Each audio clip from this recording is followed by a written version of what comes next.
I'll call this Bang Bang. Seriously? Bang, bang. I will fuck you up. I will beat your ass. Bang, bang. I will fuck you up. Pull up, bitch. Bang, bang. I will fuck you up. I will beat your ass.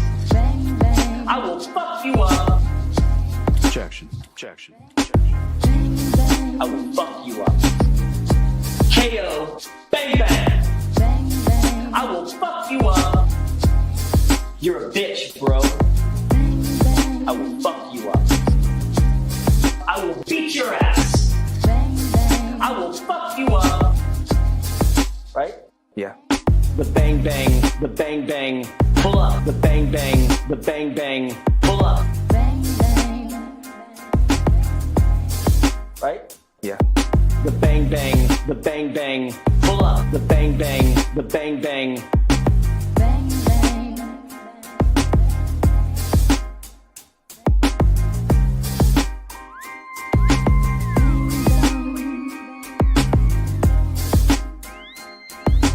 Bang, bang.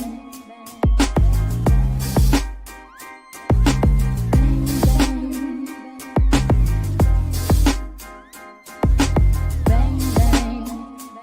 All right, Mr. Lally, your next witness, please. Yes, Your Honor, the Commonwealth call Trooper Michael Proctor to the stand. State your name and spell your last name for the jury. Michael Proctor, Proctor. You're a bitch, bro. Bang, bang. I will fuck you up. I will beat your ass. I will fuck you up. I'm going to allow it. Bang, bang. I will fuck you up. I will beat your ass. I will fuck you up. I'm going to allow it. Bang, bang.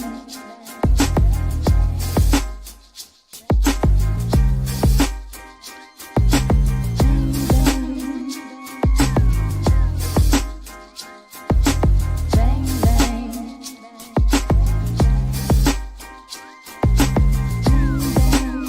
My name's Aidan Kearney. Also known as Turtleboy. Is a senior editor for Turtleboy Daily News. I'm a big fan. We've broken hundreds of stories that the mainstream media won't touch. Some blogger in Massachusetts who's getting to the bottom of this better than anybody. Why is it Turtleboy that is covering such important issues? Where is the rest of the media? You did not say that you were gonna take my baby out of revenge and make him a transgender baby. Stop it. Don't you want to ask some questions? I know you do. I do. I know you do. People don't like the things that I say and want me to stop saying them, but I won't. I'm never gonna stop. These are the kind of stories that must be told.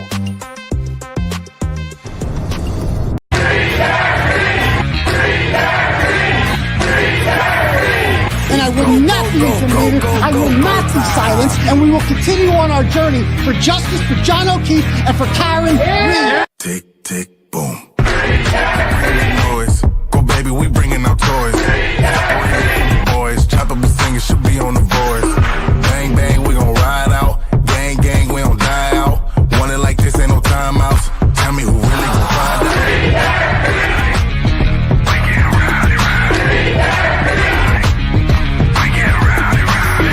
We be disturbing the peace.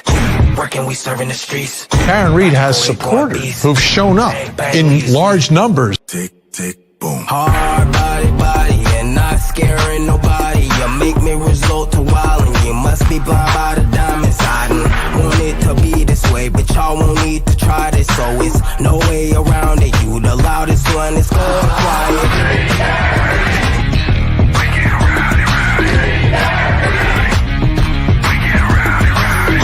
We be disturbing the peace. Working, we serving the streets. About to go ahead, going beast.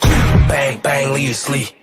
This is the first time I think I've ever seen this. An outpouring of support for someone accused of murdering a Boston police officer. Unbelievable situation. Never seen anything like it. Tick, tick, boom. You can't stop me, so who gon' stop me? You can't stop me, so who gon' stop me? You can't stop me, so who gon' stop me? You can't stop me, so who gon' stop me? disturbing the peace. Working, we serving the streets. About to go 8 going beast. Bang, bang, leave you sleep.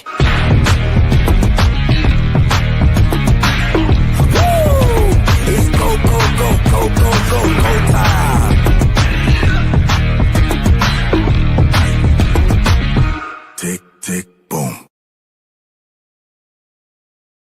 Boom. What's up, people? What's going on, Turtle Riders? How's everyone doing? Good, good, excellent. Welcome to the live show, ladies and gentlemen. My name is Aidan Kearney. You can call me a variety of things. You can call me Clarence Woods Emerson if you like. You can call me, that's my Facebook name. Follow me on there. I do bus stop lives every morning. You can call me Uncle Turtleboy if you like. Old school Turtle Riders have called me that for a bit. You can call me Doctor. I actually prefer that because I'm a fucking doctor. If Jim Crosby's a doctor, I'm a doctor too. Fuck it. Sorry if I have a little cold. It's like coming on. All of a sudden, I start getting like a sore throat, like right before. Struggling. And you can call me Daddy. That's acceptable, but not mandated because I can understand that could be a little bit weird for some people, but also some people might like it.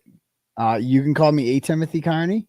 That's my true crime name when I'm solving murder mysteries in the woods with my leather jacket on, or you can call me Journalism Jesus. I don't care what you call me. Just be here every Tuesday and Saturday night at 9 p.m. sharp, and make sure you smash that subscribe button and help us get to, I think, 108,000 is going to be our next one we're going for.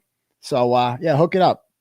We're getting close there. In case you guys didn't see, the trial, it's announced. The trial's going to start Tuesday, and Alan Jackson's doing the opening. Alan Jackson, I called that one, didn't I? I knew he was going to do the opening. So Alan knew, they got this all planned too. It's going to be good. So I'm really interested to see where that goes. I've entered the lottery to be in the courtroom for that week. There's like a lottery now I've won the lottery twice, so it's not rigged. We'll see if I get in next week. We'll see. I mean, odds are once in a while you're not going to get in. I'd like to be in for the opening week, but if not, I mean, it's just like if it's like last trial, the opening witnesses kind of suck. The firefighters, I just can't deal with. It's just too much, but no news on the buffer zone yet. Still waiting on that. And if you guys didn't hear the word, dude, John Connolly lost, fat ass John Connolly, by a lot. He lost, let's see what the count I'm seeing is, let's see, 3,000. So John Connolly, if you guys are unfamiliar, he is on the Board of Selectmen in Canton and has been since the beginning of time. He is the ultimate rubber stamp for Helena Rafferty and the Canton Police Department. Would never even remotely consider any sort of reform. It frightens him very much. He likes things the way they are now. I'm sure he likes the McAlberts. He likes probably working with Chris Albert, but he got smoked as of right now. The vote count, a woman by the name of Sue Harrington ran, and she got 3,230 votes, beating the incumbent who only had 1,798 votes. And Connolly had a yard sign in Michael Proctor's yard. Now, if I were him, I'd be like, all set, dude.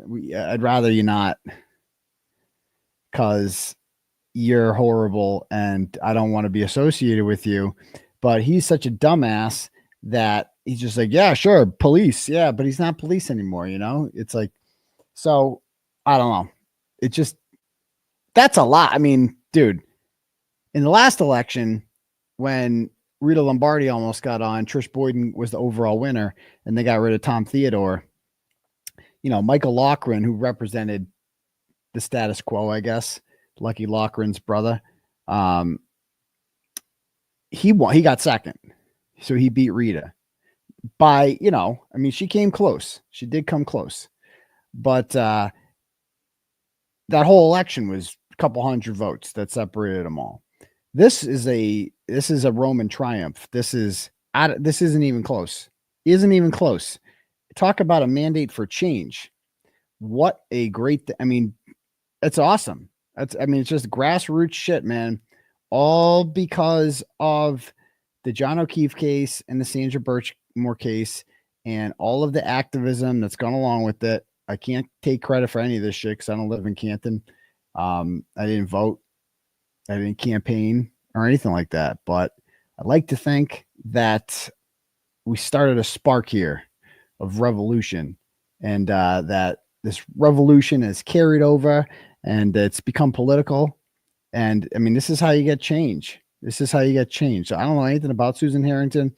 I'm sure she represents the opposite of Connolly, or else why would she run? So that's just great to see. So now it's 3-2. And guess who's up for re-election next year? That would be Chicken Parm Charlie. Hopefully at this point next year, we're no longer doing this because we will have an acquittal. But, you know, there's a mistrial again. We could be here. We'll see, you know. These people could just be a regular part of our lives. So anyway, what do we got here? All right. Anything else? Okay. Yeah. So that's the intro. Welcome.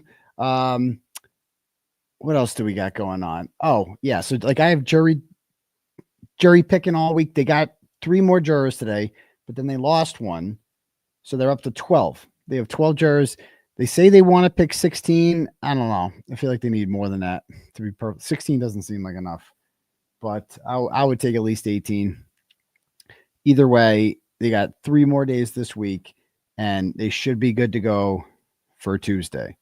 And Alan Jackson and Hank Brennan will have their opening statements, opening remarks, and it's going to be good. It's going to be good. So yeah, I mean, Chicken Parm Charlie is going to be the real, no fucking way that guy wins next year. No way in hell. Absolutely not. Absolutely not. Will Chicken Parm Charlie be, I don't know who's going to run against him, but whoever it is going to beat him, and he's going to get smoked. It's going to be great. All right, cool. All right. If you guys want to have your messages read out loud to the class, you can click at the link at the top for something called Turtle Chat. We don't have super chats here. We have I got demonetized a while ago. We have Turtle Chats where you just click at the link at the top and you can pay whatever you want, and you get to write a message, and I'll read that message out loud to the class when I get it. So, or you can cash at me at $ Uncle Turtleboy.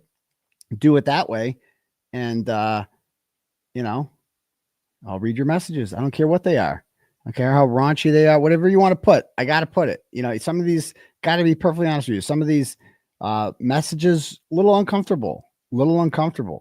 But you know what? You put money in the machine, I got to read it. As long as it's not like too long. Just don't, it's got to be like a word limit. Gentleman's rules on that one. Just have some tact. Okay. Brittany sends $10, goes, did you watch the Canton meeting about the audit? They defended Jen's 911 call for some reason. I've been looking at the docket, and it seems Bev is not ruling on anything anymore. Yet, no, she's not. Hold on one sec.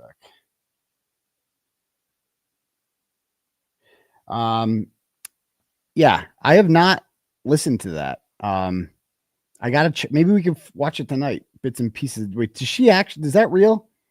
They actually defend Jen's 911 call? I heard that somebody said that they were like talking to Jen. I don't know. I'm so far behind. I'm making Framed 2 right now. I'm like all in on that. So I really haven't had time to do anything but that. And I'm driving back and forth every day to freaking Dedham and whatever. Okay. And they said that, yeah, Bev's not ruling on anything anymore. They haven't even docketed our motion, which was put in place over a week ago, to exempt me from the sequestration order. Like, we're starting a new trial a week from today. We need to figure out, not only can I be in the courtroom, can I even talk about the case? Can I do that? So look out. So this, over the weekend, somebody sent me a link of, I ended up on one of those, like, is this your man Facebook groups? You guys know what I'm talking about? Let's see if I can find it. There's like these Facebook groups where women share, you know, their like they warn them about other men. Here we go. Are we dating the same guy? This one. Let me pull this up.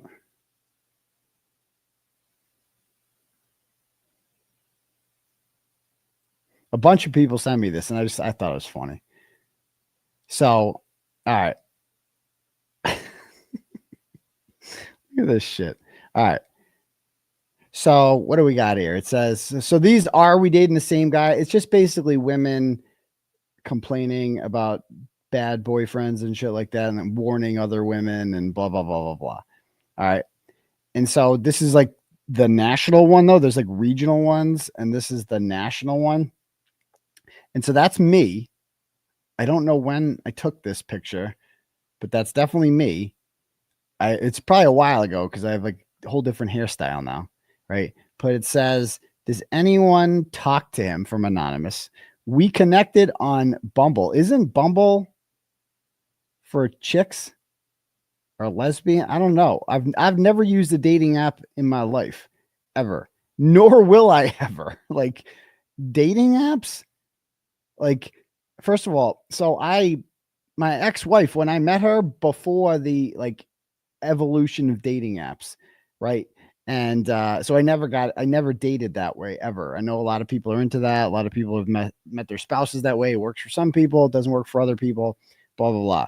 I never did it. Okay. And at this point, I never, obviously, like I'm too well known. I mean, I'm kind of too well known. Like I could never, like, I would be the last person in the world to go on a dating app ever. Like I'd be immediately recognized. It's like, you can't, what? This is insane. So obviously this is not in Bumble. Isn't that, I thought, which one's, that's Grindr is for butt sex, right? And then Bumble, what's Bumble for? I don't even know. Can you guys fill me in on this one? No pun intended.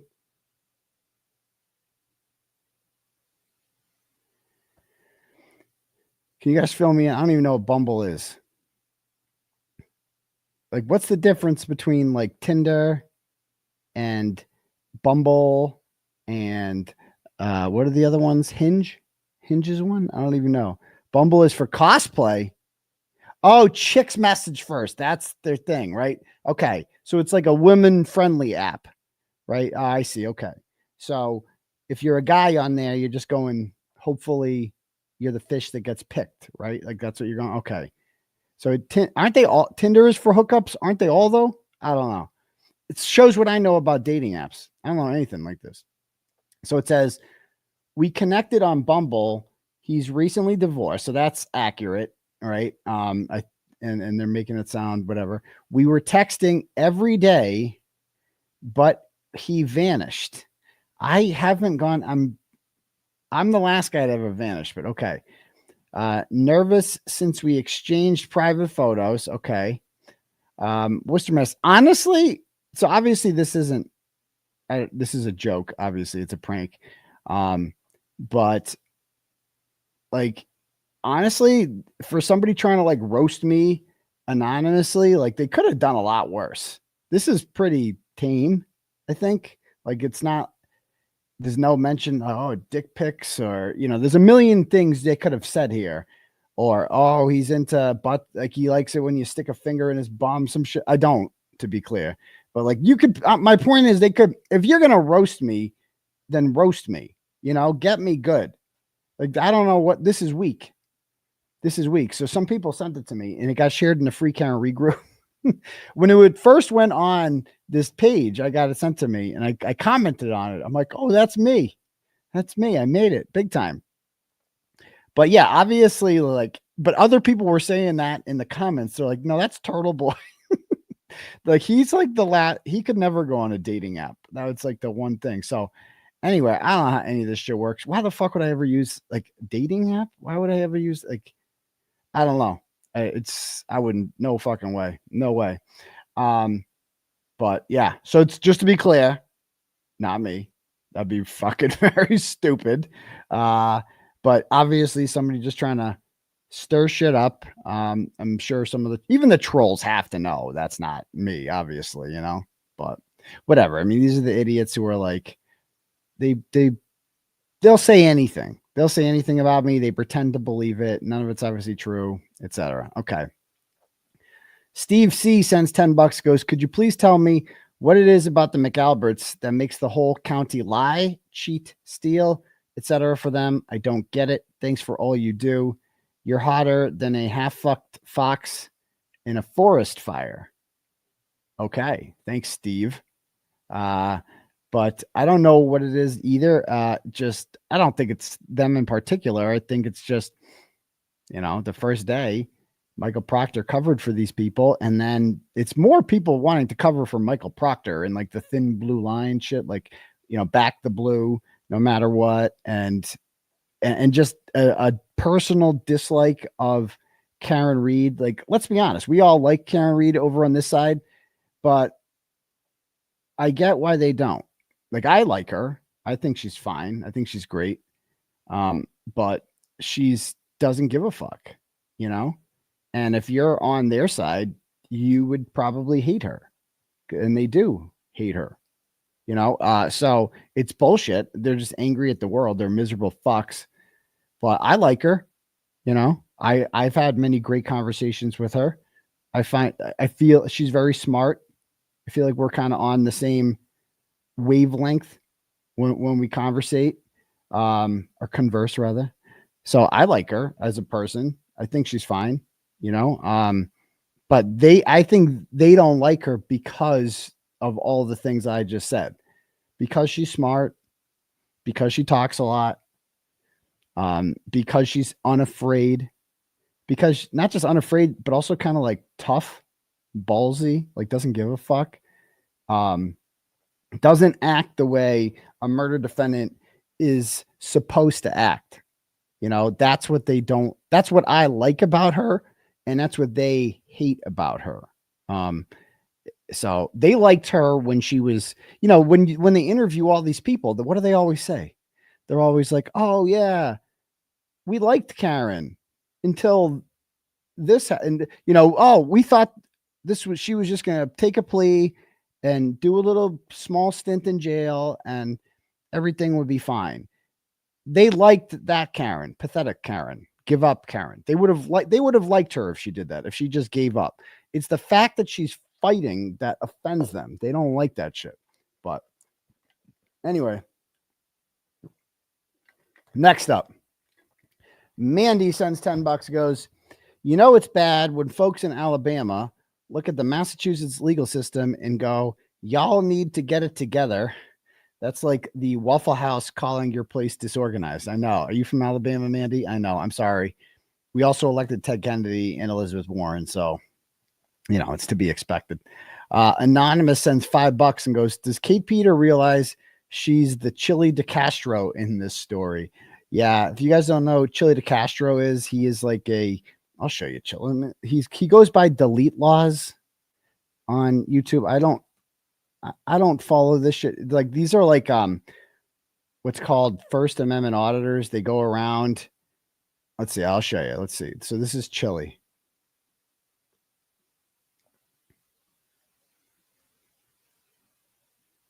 I had no idea who Chile. Oh, glory. Right there. Hearing cops. Right there, friends. And seeing if cops will allow them to have free speech. Okay, cool. You're now in the video. There you go. You're proud to be an American too? Me too, man. Yeah. Oh, yeah? Can you tell her what, please? Oh, yeah. If you can. Go ahead. Take me off camera. Oh, I don't okay. have rights too, just like you do. You can have your own. Okay, cool. Can I get your name and badge number, sir? Peacock 2816. Walk outside. I'm doing business in here, actually. Okay, well, we're going to talk about it outside. Well, I'm actually inside of a public building right now. You are, but I'm asking you. I'm the press. I'm a constitutional law scholar, so I have a right to do this. She can melt down. I'm not saying you don't have the right. You need to keep the peace. Walk outside. De-escalate. Walk outside, please. De-escalate. Walk outside, please. You guys, just so you know, there's like. So anyway, yeah, Chile is I didn't know anything about him. Krusty Panties it was obsessed with him because he's like Chile apparently has a whole community on YouTube that just is obsessed with hating him because you see how he acts. Like he just goes around starting shit with people in the name of the First Amendment because he can, you know. I do it because I'm like, I'm not trying to start shit. I'm actually trying to ask questions and like investigate important shit. Chile just likes to start shit just because he can. And you know, Josh Abrams does the same thing. Like there's a whole bunch of these people that do that and they make money doing it. It's grifting. Good for them. America, blah, blah, blah. Well, Krusty Panties, she used to talk about me a lot and it just, her audience had no interest in it because nobody gave a fuck about me. Like I'm not a First Amendment auditor. Like this is the first time I've ever really been critical of the police, you know? So she used to be obsessed with Chile Decastro. He was big business. Like being anti Chile Decastro could get you a lot of subs. She got like 10,000 subscribers just because she dedicated herself to Chile Decastro. But at the end of the day, so she became his like nemesis. And at the end of the day, she didn't give a fuck about Chile Decastro. She gave a fuck about me. He got her a lot of views. But she, like, if you go back like a year and a half ago, she's posted, she gets so mad at her followers because she's like, guys, because all her followers like, we want more Chile. Give us more Chile Decastro. And she just wants to talk about me. And some of her followers were like, what the fuck do I care about Turtleboy for? You know? And views went way down. Like when she talks about me, she doesn't get many views. Chile is good for business for her. So anyway, he's just like, I have a weird relationship with Chile. Like he wanted to like ally with me. He's from like California or somewhere, Nevada, somewhere out there. But he wanted to like ally with me and against Kate. And I'm like, I'm not doing that, dude. Like, no, I'm not partner with you. You're fucking nuts. Good luck. He sued her. He lost. She grifted off of that. She raised like 60 grand in one day to fight the lawsuit that Chile filed against her. But anyway, yeah, that's all these people do is just get subs off each other and whatever. So yeah, she's no different. Chile's actually a better person than her. Like they're both have their flaws, but ultimately Chile's never lost his kids to the state. So there's that. Anyway, next up we have here, K-Wags sends $5 and goes, I just wanted to say go Gators. What a game that was yesterday. What a Final Four. What a Final Four. I mean, the whole tournament sucked. There was no crazy buzzer beaters or like awesome games. There's hardly any. What was it? I think it was Maryland, Colorado State was really the only close one. But man, the Final Four was great. All three games were great. Last night, Houston had that game won. They're up 12, man. Up 12. And Walter, the fuck's his last name? The star player. He scored 30 points in the back-to-back games. And then last night, he didn't hit a single field goal in the first half. And it's like they were just getting spanked. And then he just came back. So Florida did their thing. Congratulations to the Gators. All right. Kristen sends $25 and goes, hey, Doc, first time, long time. Why didn't the defense just let Richie film behind the scenes instead of using Discovery ID? Cool, because Richie doesn't have the technology and resources that they have. They could have sold footage later coming from someone trustworthy. No, I understand why Kelleher withheld his ring footage, but what about the other neighbors? Wouldn't you want to check it out after hearing about what happened? Yeah, the neighbors at 33 Fairview also have ring camera footage. Let's raise funds for you to hire Jackson, Liddy, Little, or Alessi, Pro Hoc Vice in your case. It'd be quite a story if your judge allows them. And no, so that can't happen. But I appreciate the gesture. John sends $50 and goes, hi, doctor. I tried you on Facebook, but I thought here might be better. It's my wife's birthday, and she's a huge supporter. Would you consider giving her a quick call to wish her well, or maybe a shout out on your show? Her name is Mary. I'll send you her phone number if you text me at blank. Thank you for considering. So yeah, happy birthday to Mary. We'll message after. Thank you, John. I do cameos. They're available on the website, so you can do it that way. Sounds like you're looking for a cameo. So thank you for that one, John. All right. Richard sends $25, goes, wish my wife Drea a happy birthday, and I'm wishing Karen and her team a speedy trial with acquittals on all charges. Thank you for award-winning journalism and reporting on the corruption in Massachusetts. Rick from Mansfield. Thank you. D&E Cowboy Hat sends $10 and goes, my 21st birthday is on Thursday, and I can't wait to leave the club early to come home and watch Sex Cult. Never thought I'd hear that before. Also, I have to say it. All I want for my birthday is to smoke a joint with Tom and Will. Lastly, Peggy is still a cunt. Okay. Well, there's that. Thank you. Tracy sends $10, goes, Karen is unapologetically her, as she should be. Fuck the haters, free the doctor, give us fucking McDonough. That never gets old. Alicia sends $25 and goes, the fact that compulsive liar on Crime Junkie said to Brandy soccer game, it was lacrosse, and the biggie she said is the FKR is like Gulf War. My son's father, an honorable Marine, fought in that war, died at 45 from PTSD. Sorry to hear that, and depression. The gall and disrespect for our vets, her saying being in a combat zone in Iraq. I know that's really fucked up. And the more I think about that, she didn't say that. She quoted somebody else as saying that. So offensive and just wrong, makes me sick. Our vets should press charges on her. I'm pretty sure our vets fought for her right to say those things. But I get your anger. Push her out. Another fake victim full of shit. All right. Renee sends $5 and goes, just running my new YouTube handle by you, Dr. Daddy. Hosslong to Teabag the Harbor 1773. Let me know your thoughts. Love it. Thanks. Elaine sends $10, goes, Doctor, why would you go on Bumble when you have the most stunning girl in the world? It was wonderful to meet you and Meredith at Trivia. Please do another Closer to the South Shore. I'm not actually on Bumble. I hope everybody knows that. Like, obviously I'm not on fucking Bumble. Are you fucking kidding? I wouldn't even know how to do that. And I'm going to be gay. Let's put my, that'll go over well. And you think that's the picture I'm going to use? If I actually went on there, I'm going to use that fucking picture. Are you out of your mind? Oh no, it's not. Oh no, they're not really on the website. No.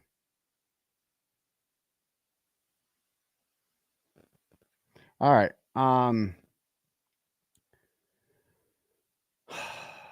All right, next up.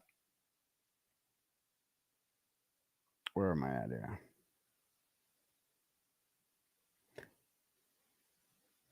Captain of the Sex Cult sends $20, goes, Big Daddy, so good to be back. I messaged you on why I was gone.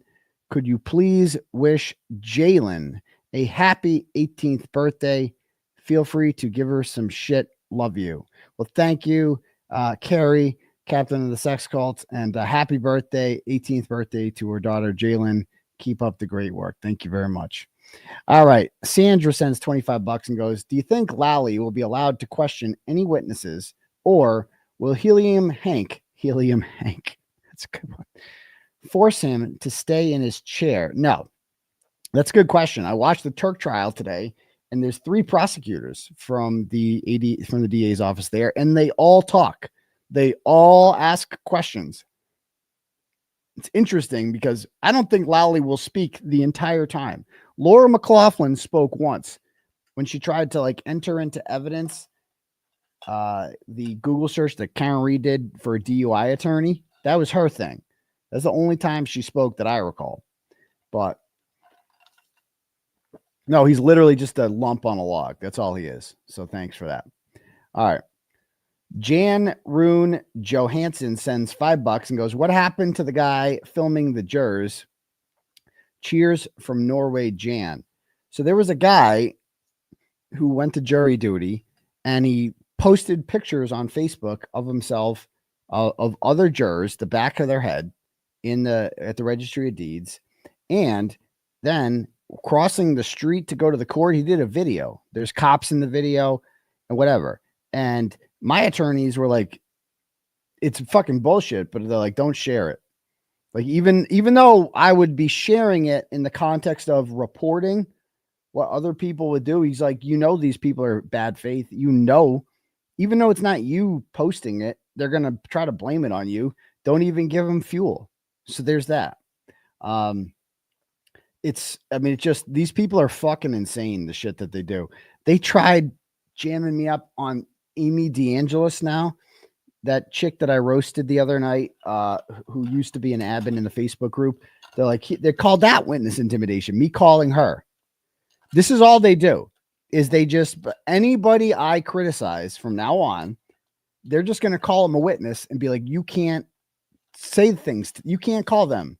All the things you used to be able to do to these people, you can't do it anymore because we're just going to call them witnesses. She's not a witness to anything. She thinks she is. She wishes she was. She's trying to be. She is trying very hard to be relevant. She claims, I have no evidence of this besides her own words. She claims that she sent the Commonwealth the chat log of a group chat involving various admins from the Justice for John and Karen Facebook group, right? And, like, they're fucking harmless, those messages. Like, Plevin and Krusty thought they were like a big deal. Like, oh, this proves conspiracy with Karen Reed. It was like me venting about Karen Reed in like May in the Roccos. I was like venting about it. Said some shit I wish I could take back. You know what I mean? And just venting, complaining, and they have some messages doing the same. And guess what? We're over it. Everyone's over it. Like it fucking, like, nobody cares. But Amy DeAngelis is like so proud to have, like, she thinks she's so cool because she used to be an admin. And, oh, I was behind the scenes. Ooh, I have inside knowledge. Oh, I was in the cult, but then I got out of the cult. And now I'm telling all. Like, she thinks she's like some double agent spy. It's like, relax, bitch. You just got some screenshots of a group chat. Like, that's all you got. And the fact that she claims that she submitted these to the Commonwealth and that they didn't even do anything with them. Like, they use everything. Every single thing Karen Reed says, they want to make text messages with her. They included like some harmless shit that I said to David Yannetti. That David Yannetti like complimenting me. They use that in emotion. They think that's something. But they looked at what if Amy actually gave them shit. They looked at it and they're like, yeah, this, I don't know what the fuck we're supposed to do with this, bitch.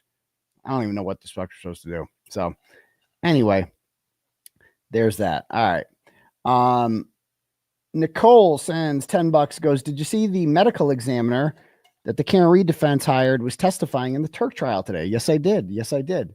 She's so good and feisty. I'm so ready for trial 2.0. Hashtag let's fuck. Hashtag free Karen Reed. Hashtag free daddy. Yeah, she's a very good defense expert, although she has testified for many prosecution teams before. But telling you right now, she's going to say some shit. I'm telling you right now. I'm predicting it. You'll see. She is going to be the biggest surprise. Her testimony is going to say some shit, I think, that no one saw coming. That's my prediction right now, but I don't know anything about that. I don't know nothing about that. Huh? Hold on, waiting for a verification. I'm trying to have a guest in a minute. So you just click on it. Hold on.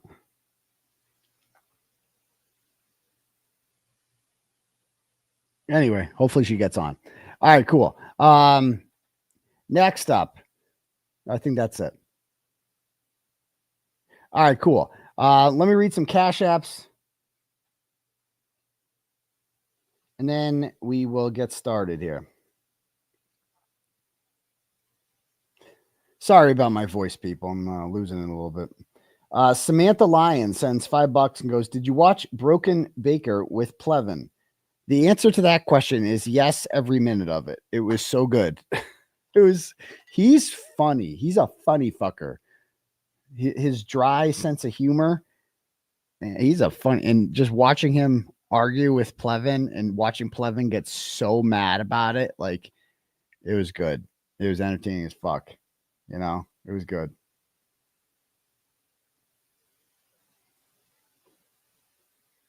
Oh. So, all right, next up. Matt sends $6.90 and goes, any update on the State Police Academy hazing death? I don't think it was hazing, man. I kind of covered this already. You know, credible sources I spoke with, EMTs, told me that it's not as nefarious as we believed it was. So let's just put it that way.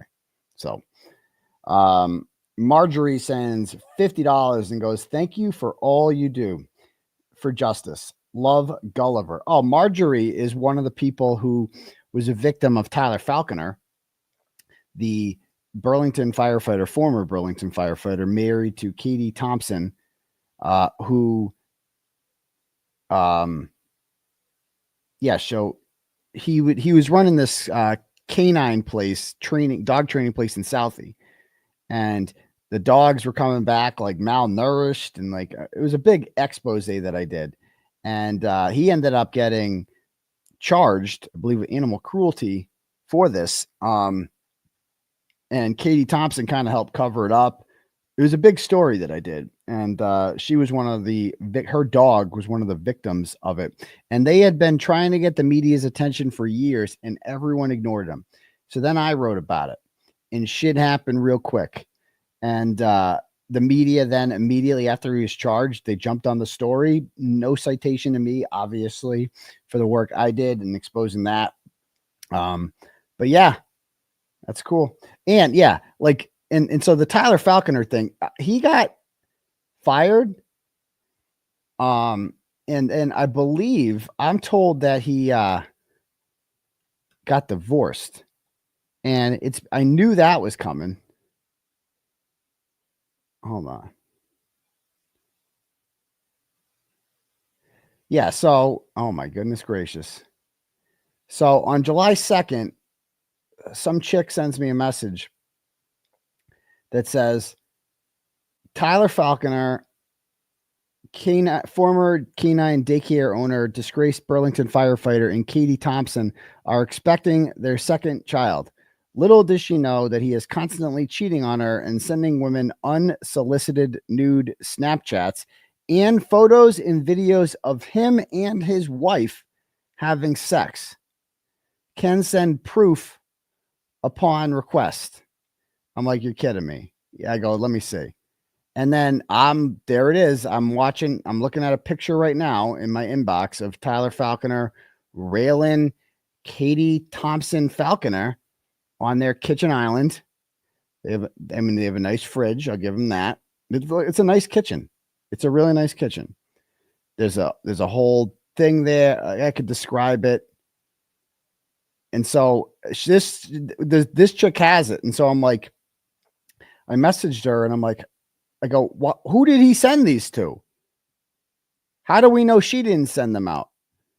And then, because I'm covering my bases, and she goes, he sent them to me and would brag about other women getting them too. Okay. And I said, what? Do you have a screenshot of him sending them to you? I'm not entirely sure what I'm going to do with this, but I'll have to think it over. She goes, I don't. Unfortunately, he sent them on Snapchat, but since his case went public, he has since deleted all of his social media. So yeah, that's what, and I guess he got caught again. So they're divorced now. So it is a nice fridge though. I'll give him that. I mean, if he has to move out, that's a nice fridge. So good luck, pal. Good luck. Anyway, and Katie Thompson Falconer is fucking horrible. Like, she sucks. She allowed the dog abuse. Go read the story on Tyler Falconer. You'll see. All right. Do we have any more turtle chats here? Chad sends $5 and just says turtle food. Thank you, Chad. Okay, cool. All right. All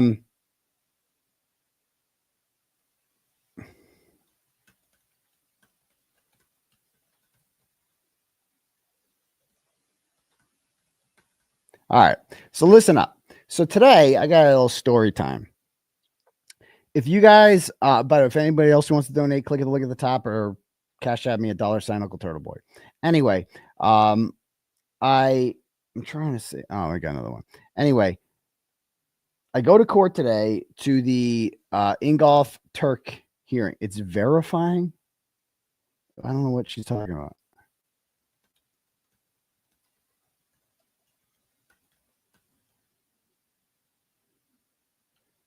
I'll try again. Hold on.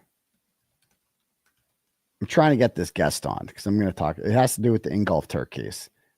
Let me send this to her. Let's see. Invite, copy. Okay. I don't know if we're having a boomer situation here, but she's like, I have to get the verification code. Verification code. It's StreamYard. You just click on it and you're on. What? I've never seen a what? Anyway, no, it's not Melanie. It's not Melanie. So anyway, I went to the trial today. So this guy is charged with murdering his wife. He killed her. It's no doubt about it. He choked her to death. And he's claiming self-defense and that it wasn't premeditated. So, but there's no doubt he did it. And so this guy was like a world-renowned urologist who came up with some cool robot shit that he patented and saved a lot of lives. And he was on billboards and he's this big hulking German dude. All right. And he lived in a mansion in Dover, one of the richest towns in Massachusetts. And he had this wife named Kathleen Katie McLean. And, killed her about 2 years into their relationship. She had 3 kids of her own that moved into his mansion.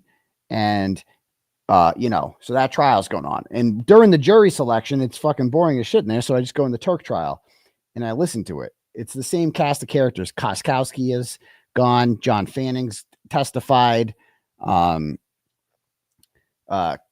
Keefe from the forensic has testified. So all sorts of the same players from the other one. They've all testified.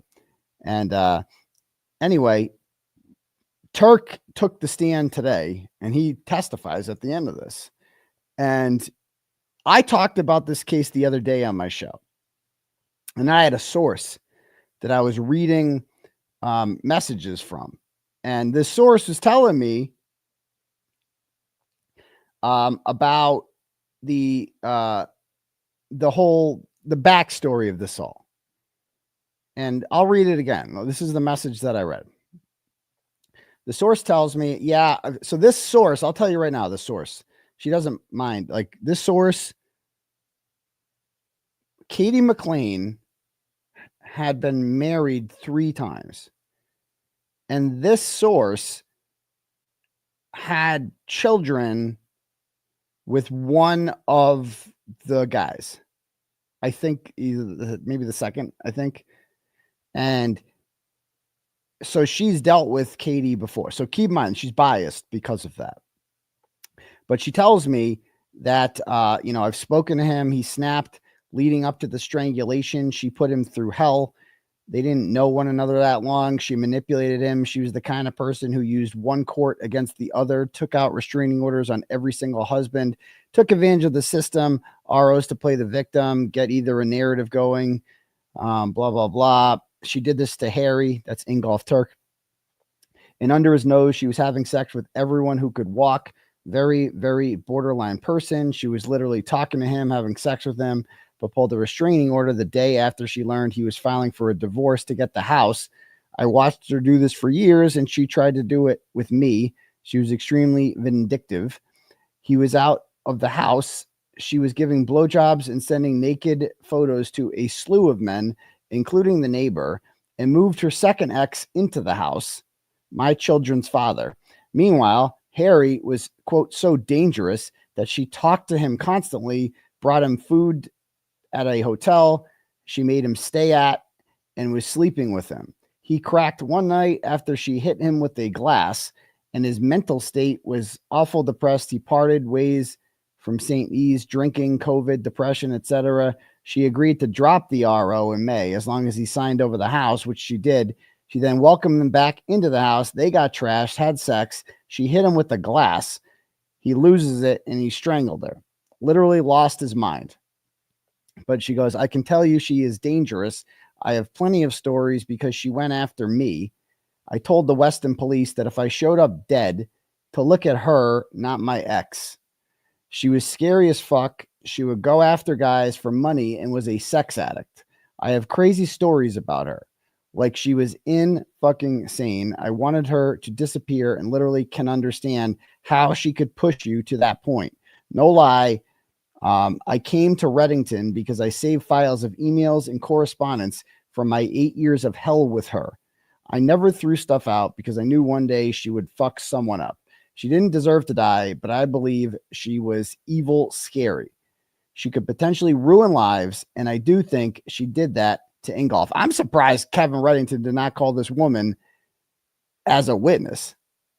It sounds like. So anyway, like we all agree. This goes on and on. There's more. Like you should see the shit. And this woman's got receipts too on a lot of the shit. I can't believe Reddington didn't call this woman, considering all I'm hearing here. Like, wouldn't this be a good witness if you were Kevin Reddington? Why wouldn't you call this woman? So anyway, it's like, so, you know, but it's still no excuse for strangling a person. Like you can't kill somebody. You can't do it. You're not allowed to do that. It's a crime no matter what. You can't do that. You got to keep your cool.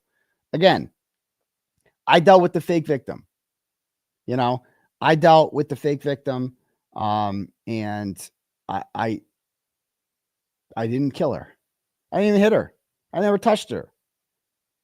You know, a lot of people have told me, they're like, oh yeah, I wouldn't blame you if you did. No, I really didn't do it. I never laid a finger on her. Nothing. And she's fucking she sounds just like this. It's like the same shit. So you can't do that, you know, but the guy fucking lost it. You know, it's no excuse. He's got to pay the price for that. He's got to, you know what I mean? He's got to deal with the consequences of that because he did what he did and he had free will and he chose to do that. But there are two sides to every story. And, you know, I've been following this on Melanie Little's stream and I do understand everybody is allowed to run their page the way that they want to do it, their channel the way they want to do it.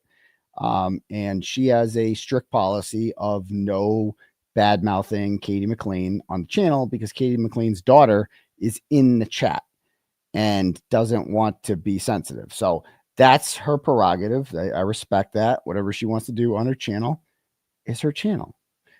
I'm not that way. I'm different. Okay. And here, anything is up for talk. Like anything is like the whole story is very important to know. It's very like, you got to know the whole story, you know, and there's this thing out there that just because somebody is a victim of a crime that they're saints. They have to be portrayed as saints. And we see it in the Karen Reed case, don't we? With John O'Keefe. It's like, he's portrayed, he's a fine guy. I'm sure John O'Keefe and I would have been good buds, you know, fine guy, but he was flawed just like everyone else. You know, their relationship wasn't good. And there was things both of them could have done differently, you know, and a lot that John could have done differently, you know, like, but it's like, they just weren't good for each other. And that's okay too. It's okay too. But yeah, this Katie McLean thing, I mean, so they got married in Vegas. And at a drive-through, they had a drive-through wedding they met on Bumble. They got married like quickly after knowing each other. She moved in and then kicked him out of his own house. And he's like living in various hotels and shit like that. And then in order to get back into the house, he had to sign a post-nup. He had to sign some document for her to allow him back into the house. The whole thing's fucked up. You know, the whole thing's fucked up. Like, but again, it's no excuse for what Dr. Turk did. You can't do that, but there's two sides to every story. Okay. So I read this out loud. Okay, hold on.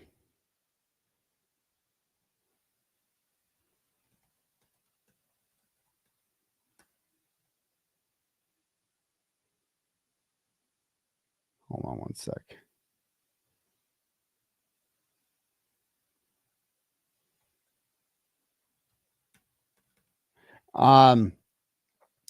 So anyway, I go to court today, and there is I leave halfway through, and I'm walking out, and there's a guy standing where Lally stands smoking a cigarette. And I walk out and I start going down. He says something to me. Hey, what's up? Oh, I thought it was like a fan or something like that. No, he got real aggressive. He starts walking down the stairs. I'm halfway down the stairs, gets in my face and tells me that doesn't appreciate the things that I said about about his sister. So he is Katie McLean's sister, our brother. And he's like, I don't appreciate that, but he said more than just that. He goes, he told me to shut my fucking mouth. That's what I should have videotaped this. He told me to shut my fucking mouth and keep his sister's name out of my mouth. Okay, stop right there. Stop right there. I don't know who the fuck this guy thinks he is. But I made it very clear to him. I go, I will say whatever the fuck I want to say, and you will do nothing about it. I go, what are you going to do? I'm going to talk about her on my show tonight again. And what are you going to do when I do that? Not if, when I do that. What are you going to do? That's what I want to know. And he's ripping it, but he smelled like shit. And, real classy guy gets up in my face and he's like, you're talking about her tits. I'm talking about her tits. What are you talking about? The witnesses were talking about her tits. Bro, there was uncomfortable. You thought the Higgins messages were bad. That guy, Kurt, was getting titty pictures from her like while she was with Turk. Okay. That all came out at trial. Your sister, God rest her soul, was sending titty pictures to everyone. All right. That's not me. And she did have nice tits. So there's nothing wrong with that. All right. And this guy's like acting like I'm supposed to be like, no, this is part of the fucking story, dude. And I'm a reporter and I don't give a fuck. And like, you don't tell me what I can and cannot talk about on my show. Do you know who the fuck I am?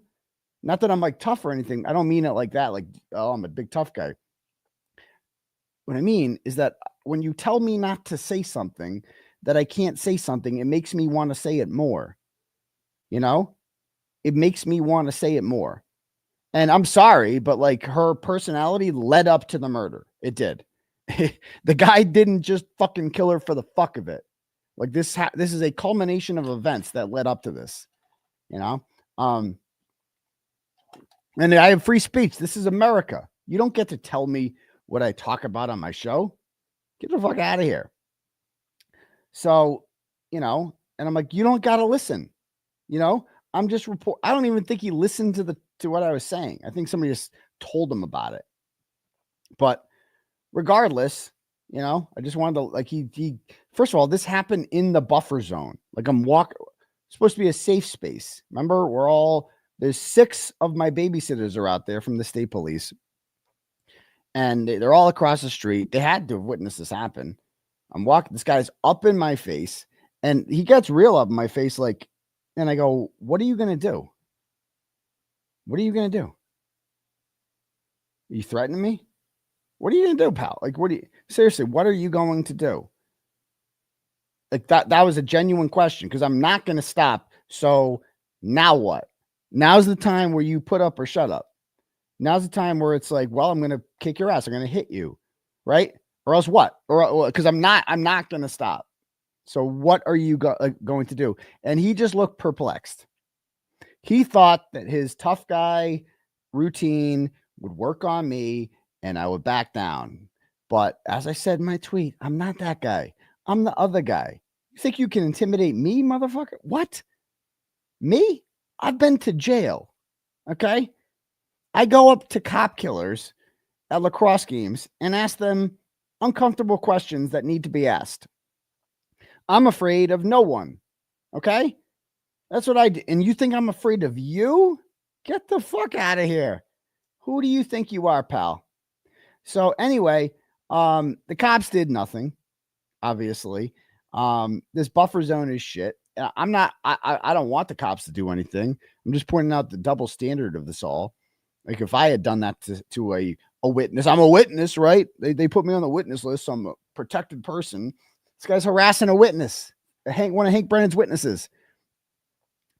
Anyway, I am going to call now this chick who was I'm going to call her right now because she's willing to talk about this. I'm going to have her on. Well, let me change my set.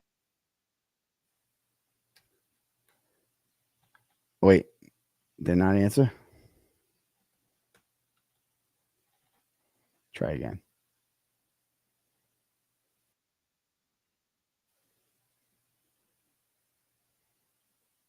Okay.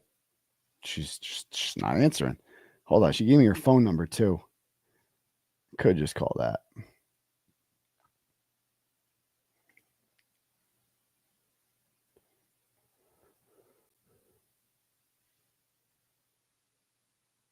Call me back, she says. Okay, I'll try again.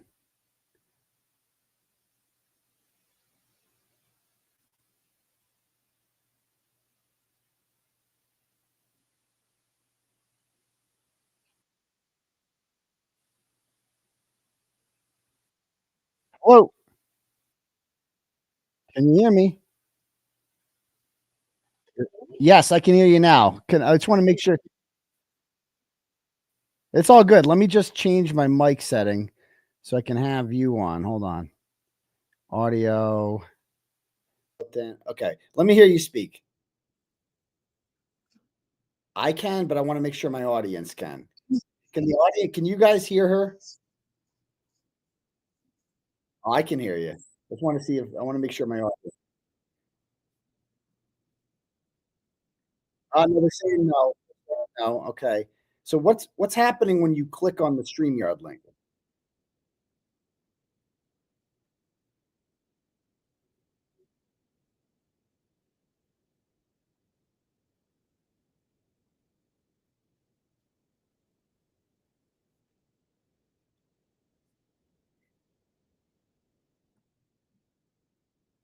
Do you care if your name is seen on the screen? I could just share our thing right now. They'll see your first name. Is that okay? Okay. Well, yeah, I don't fucking care because they're gonna know who I am anyway. So yeah, exactly. So can you guys hear her now? Can you hear her now? Let me know, guys. All right, can you hear me now? We'll find out in 1 second. Yeah, we can. Let's see. I know I'm a fucking boomer. I'm not really a boomer, but all right, they can hear you. I'm definitely a technology idiot. Okay. Well, you're on. You made it on. And so yeah. I was reading earlier your messages. So that's what got me in trouble at the courthouse today. That guy. Yeah, I know. So he just like completely confronted you, huh? Oh yeah. You like thought he threatened me. He's like, keep my fucking sister's name out of your mouth, blah, blah, blah. And literally all I did was talk about what you told me. And well, you know what the sad thing is? What I told you today is that guy, I didn't even know she had a fucking brother. Oh, really? You know Katie had a brother? No, my understanding is from my sources that he was like this estranged guy and he was up in New Hampshire and he didn't get along with the family. And don't get me wrong, like I 100% need to tell your audience, I'm with you. She didn't deserve to die, but there is a story, right? So it's sad, it's tragic for both parties and everything. But like, I'm not trying to bash her, but there's a story. So when they're like you, I watch you through the Karen Reed stuff. There's a story. And when there's a story that's not being told, that's the problem, because the jury's not, so Kevin Reddington can't present any of this because of the victim. What do you call it? The victim, like, you don't want to bash the victim. I'm so brain dead from everything, but I don't know. Yeah. Yeah. Like you don't want to blame her, but at the same time, her behaviors and patterns led up to the story. And so that's what baffles me. Right. And I met you when I was in the So- courtroom watching it, and then you pulled me aside, and then we began speaking, and then we messaged on Facebook. We actually talked years ago about another story, a turtle story, Yeah. but like, Yep. but this one. So you're in the court watching it. Would you describe? Are you there to just watch, or are you supporting Dr. Tuerk? Okay. Well, I'll say two things. So first of all, I have this like can you hear me now? Or no, Mhm. am I like so my kids were involved with her. I was involved with her. So when this story hit in 2020, I was terrified because it was, first of all, it was in People magazine. It was on TMZ. It was everywhere. And I know that the pandemic was quiet and this and that, but it is also a story, a very big story. And then I didn't know Harry. I only knew of him because of Katie. So she hated my guts, but yet she would call me and tell me just cuckoo stuff. Not call me, I So should just say to text. relate, so Katie, your relationship to Katie was that your ex, My ex, moved in, married her. Yeah. But you also told me that they were never actually married. That was a lie. Yeah. Is that correct? Yeah. Yeah. I'll give you a little the little short version. So basically, my ex dated her, then moved in with her. Okay. And then they were like, so there's a lot of drama around that. But she lived in Sudbury and we lived in Sudbury. So let me tell you, I'm going to be dramatic, but there are a lot of people in Sudbury. Like half the town knows that this woman was not right. So back in the day, we're looking at like 2011 on. She was just constantly causing chaos. So I was witness to her, I feel bad for Steven, her first ex, because he's a good guy. Yeah, I just want but a lot of people are confused by the chat. So I just want to lay this out what's happening here. So okay, lay out what's happening. Katie McLean, the victim in this case, was married to Dr. Tuerk, and Yes. he killed her. So they got married in 2017 or 2018. Prior to that, she had 3 kids with a guy named Stephen Rocca, who testified. First husband. Yeah, first husband, and she seemed to still have a good relationship with him, even though. Do you know anything? Like they got divorced in I don't remember what year, but she moved on. I think they didn't even get divorced right till 2017. It's a mental case. I'll tell you that much. So like they got married. Get this. So they were married up until 2017. I didn't know that until I heard it in the trial, because she left Steven, but she pulled all her shenanigans with Steven. And he knows that. Like she just would pull restraining order. Like she used the courts and she'd use the police. Did she get orders against Stephen Rocca? Yeah. Oh yeah. Oh, she did. Did that come out? Oh yeah. Examination. I didn't listen to. No, because they couldn't do it because the prosecution. See, this is what was pissing me off about the prosecution. And I understand the victim and trying to protect that. And and I feel really bad for kids having to listen to this because they're good kids. They're really good kids. But like the bottom line is she did abuse the system. So the prosecution did, I believe it was a pretrial motion where they wouldn't allow any past behaviors into this particular case. So the only thing that Kevin Reddington, from my understanding and watching, is that he can only address that night and sort of Harry and Katie, like their behavior. So if you notice throughout this whole trial that, the minute he started cross-examining Stephen Rocca like a week and a half ago, the prosecution objects, blah, blah, blah, because he was going to go down the line of all these, I call them fake restraining orders, that she put in place. And it would then again expose her kind of pattern of behavior. She did it with Stephen. She did it with Chris, and she did it with Harry. She was really abusive in that regard. Yeah. So you can. So his story, which he testified today, is he got up there and he said that she kicked him out of the house. He was basically homeless, living in hotels. He's telling nobody would let him move into their house. And so finally she had him by the balls and she's like, you can move back into the house if you sign this post-nuptial agreement where I get to keep all your money, basically. Sure. And the house, he had to sign over the fucking house to her. Yeah. Yeah. And so he acquiesces because he needs a place to live. And then he goes in there the first night back. And I believe she had a restraining order on him, but it recently expired? Yeah, no, because they agreed to let it go. However, she had this restraining order in place, and she was like going to the hotels and like giving him food and like having sex with him. It was cuckoo. And then she drove down to New York to have him drive back to Massachusetts. So like her behaviors didn't add up to like what was really happening, you know? But I mean, she wasn't this angel Reiki healing person at all. And at all. That was her job, I guess. I mean, she was I guess so. A medium. Is that what they said in court? Yeah, I don't know if you want to call it that. I mean, I don't know. Let me ask you a question. True. As a man, would you go and seek out Reiki? What is Reiki? It's like a crystal energy healing vibe. Shit. No, I'm a grown up. I know. So like what do you think these men were going over there for? My assumption is men going to get Reiki. What are they getting Reiki for? I don't want to speculate. I'm not going to speculate. I don't want to speculate either, but they went over there. And so she would have these sessions.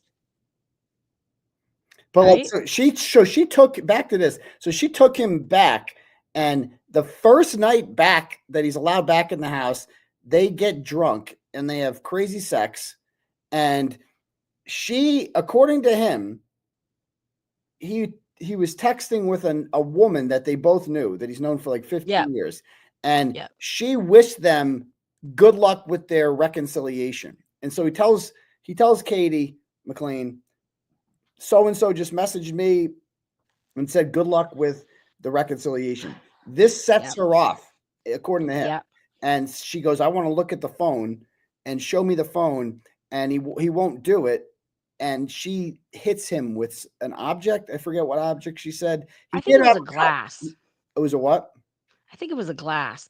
Yeah. So that's his story. Now others will say that, well, she could have hit him while he was fucking choking her. You know, that's also, totally. There's only one person alive to tell this story. So in fairness, absolutely. You know what I mean? This could have gone either way. But you actually know these people. And so do you think, was he abusive prior to this? So I didn't know him until a couple years ago. So my understanding from the people that I've spoken to and that I've interviewed, they're like, he's he's kind of like alpha male, right? And I do think he's also like, got to be honest, like probably was a narcissist, right? I mean, they liked the looks. They were both good looking, big, she was beautiful. And then I think that, but I do think he's kind of one of those guys that sort of fell like, they get wobbly in the knees. And I think that he was getting really, really laid, and he was kind of like woozy for it. And so he sort of, but I do think he's a good guy. Like my understanding is he was really good with those kids. And, but at the same time, she was preventing Stephen from being a good dad because she had all these cuckoo restraining orders on him that weren't even normal. Stephen didn't even have custody. Like when they asked, oh, did you see Reddington grill him? Oh my God, Oh yeah. That was uncomfortable when Reddington's just like, well, who taught you kids how to drive? Yeah. And I felt bad for him because he's a good dad. Yeah, he seemed like a nice guy. Fuck, calm down, Reddington.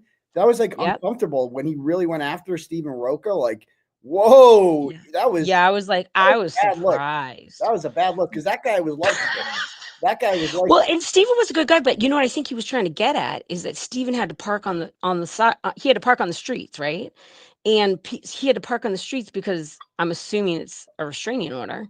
And then, but yet she would still have him come into the house sometimes. It made no sense.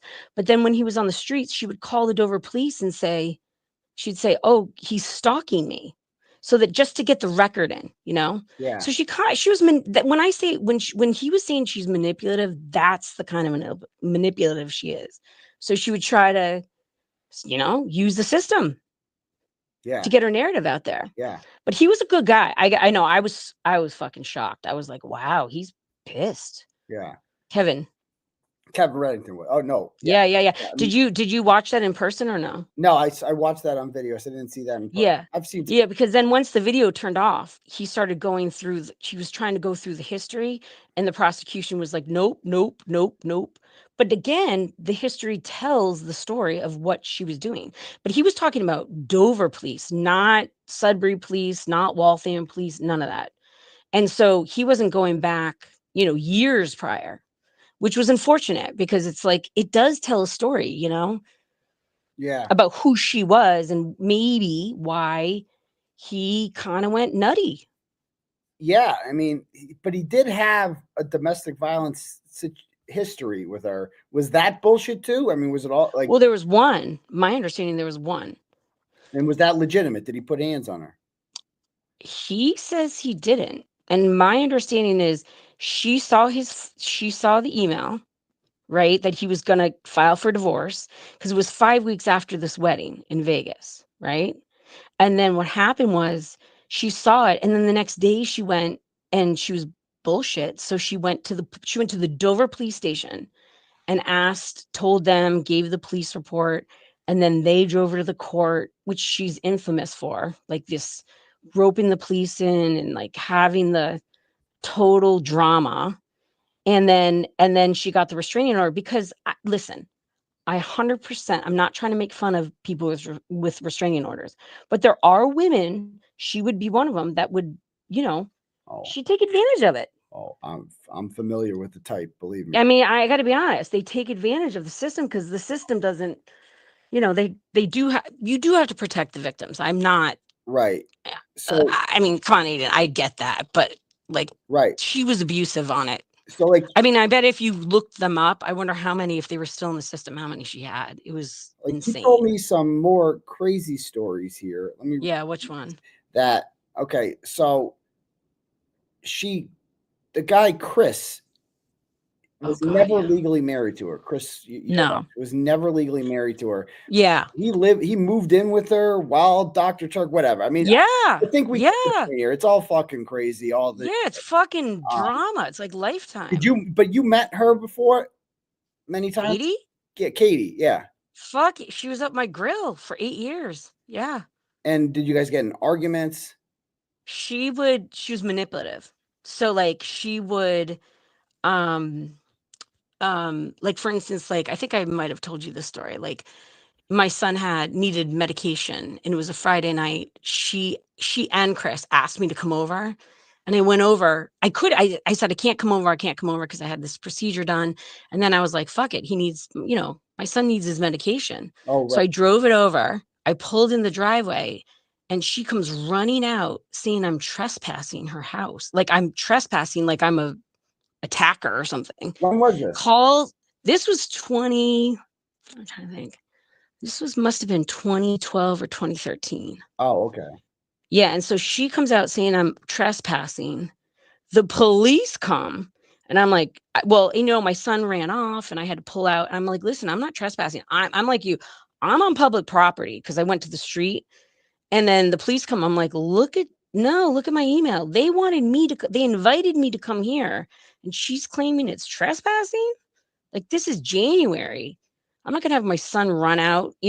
She's just like, she manipulates words. She's cuckoo like that. And did she try to get an order on you, you said? Or yeah. And she failed. And so this is how she'd use the court systems. Perfect example. So I go over there, I do the trespass. She says I'm trespassing. I'm not. And then, but this is a direct example how she would manipulate. So I get a restraining order on my ex, which I never do. This is so embarrassing. But he was aggressive with me and like kicked my car and was, it was so white trash. It was awful. And then I went to go get an emergency restraining order, which he knew about because this is Saturday, Sunday. Monday, I go into court and I get the restraining order. Chris doesn't show up. So all of a sudden I type my name into the computer and I am supposed to have a hearing in a half hour in Framingham because she'd go to different courts. So she goes to Framingham claiming that I had a harassment order. So I walked in, my lawyer calls, I walked into that hearing And the next thing you know, I'm like, I have no idea why I'm here. And so they gave me the affidavit, which was this insane, like accusations that I don't even, they were so off the charts. Why did she give a shit about you?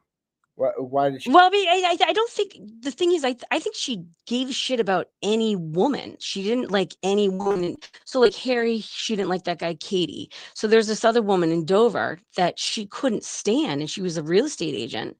And she was brutal to her, the way she spoke to her and called her a cunt. She was aggressive with her. And then Harry defended her because he was like, we don't talk that way. Is that the one and then Harry texted right before they got in the fight? He testified today that no, not this woman. No, this woman, no. The woman I think he texted beforehand. My understanding is that he operated on her dad. So whatever her name was, Kim or something like that. And she lives up in New Hampshire, and they were friends. Like, I don't know. My understanding is they weren't romantically involved, but Katie she didn't like women. She didn't. Yeah. Well, anyway, I'm going to move on to the next thing, but thank you for coming on. And yeah, you're welcome. Again, like you said, there's two sides to every story. So I think. Yeah. And I'm sorry she's gone, but like I don't think it's not first degree. He didn't mean to do that. You don't think so? I mean, he's got. No. Do you think? The first degree doesn't make much sense. I mean, it sounds like they're trying to lay the groundwork that he is doing this for financial gain or something like that. Yeah. And that's what they'll have to prove. That's going to be tough to prove. I don't think they're going to convict him of that. I don't see how they don't convict him of manslaughter, though. I mean, he admits. Yeah. He did admit. I think that they're looking for a second degree with like parole. With parole, like he'll get it, like he won't go to jail. Oh, he's in jail, but I wonder if he's gonna. He's been there for what? I mean, because second degree, I don't know, but I mean, like, bless her heart, bless her kid's heart, but like, there's a story behind it. He didn't call 911. Yeah, that was a little. Sus. Yeah, it was a little sus. Put fucking rocks in her pants and threw. Yeah, that was swamp. It was pretty bad. Yeah, I mean, he snapped. Obviously, lost it. So. Yeah, I think he kind of lost it. Yeah. So. Yeah, but I hope you don't get your ass kicked tomorrow. Tomorrow? What's tomorrow? Or I might. I might. I can't make it tomorrow. But I got some work to do. But it's going to be interesting. The cross-examination is going to continue of him by the prosecution, and I would assume closing statements are probably coming up. And so I think so. Yeah, I think it's going to be tomorrow afternoon, right? In the week. Yeah, I mean, I think we could have a verdict in that Friday or whatever. I don't know what if he's convicted of manslaughter, I don't know what the sentence will be for this. If it's 20 years, I mean, he's served 5 years, so he's been there. Yeah. I can't imagine they'd give him like time served though. Like I just something. I don't think so. But well, they kind of giggled at it today. They giggled at it. Yeah, the prosecution. So they're like, go ahead. Well, they were talking about like what to charge him with, but I don't know. I mean, I don't think it's first degree. I don't think he meant not that he didn't mean to do it, but I think he snapped, Yeah. And I think there was a lot that led up to it, but yeah. If I'm being perfectly honest with you, if I'm sitting on the jury and I listen to all this, I think he snapped. That's the way it sounds to me. Yeah. It sounds like he fucking snapped. And but it's like we also only hear he's the only one that gets to talk. She's dead. So that's it's sad. Yep, totally. Well, I'm sorry that you got your ass kicked, but kind of verbally. No hands. You got cigarettes all over your face, so that's good. Like horrible. Like so I'm taking a shower after that. So. The long lost brother. Yeah. Well, anyway, he's coming out of the woods, legit. Yeah. Well, I appreciate your insight, and I'll talk to you later. All right, bye. Yeah, so there we go. That was interesting. All right, let me put this back in. So like again, you might not. Some people in the chat were like not fond of her. They're saying, I get that. It's up to you guys. I'm not here to pick a side. I'm not here. I'm just here to, you got somebody like that coming forward in your inbox. And they're like, I have a story to tell. And you're like, well, as a media person, this is the story. You know, it's a big thing. You know, he didn't just choke her to death in a vacuum. It didn't, you know what I mean? Like, it doesn't, again, not okay. Still illegal. Can't take a human life, no matter how mad you get. But it paints a bigger picture. It paints a bigger picture, especially when it comes to like the sentencing aspects of it. Like, not, you know, the law is like their sentencing guidelines allow, I don't know what manslaughter is, 5 to 20 years or 5, whatever. I don't know.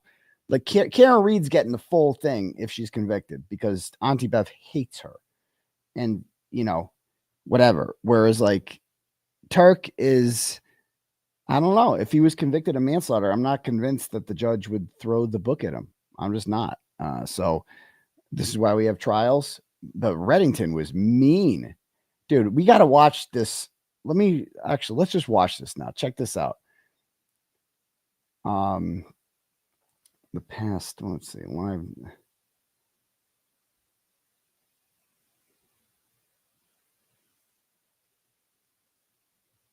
How do I see my history?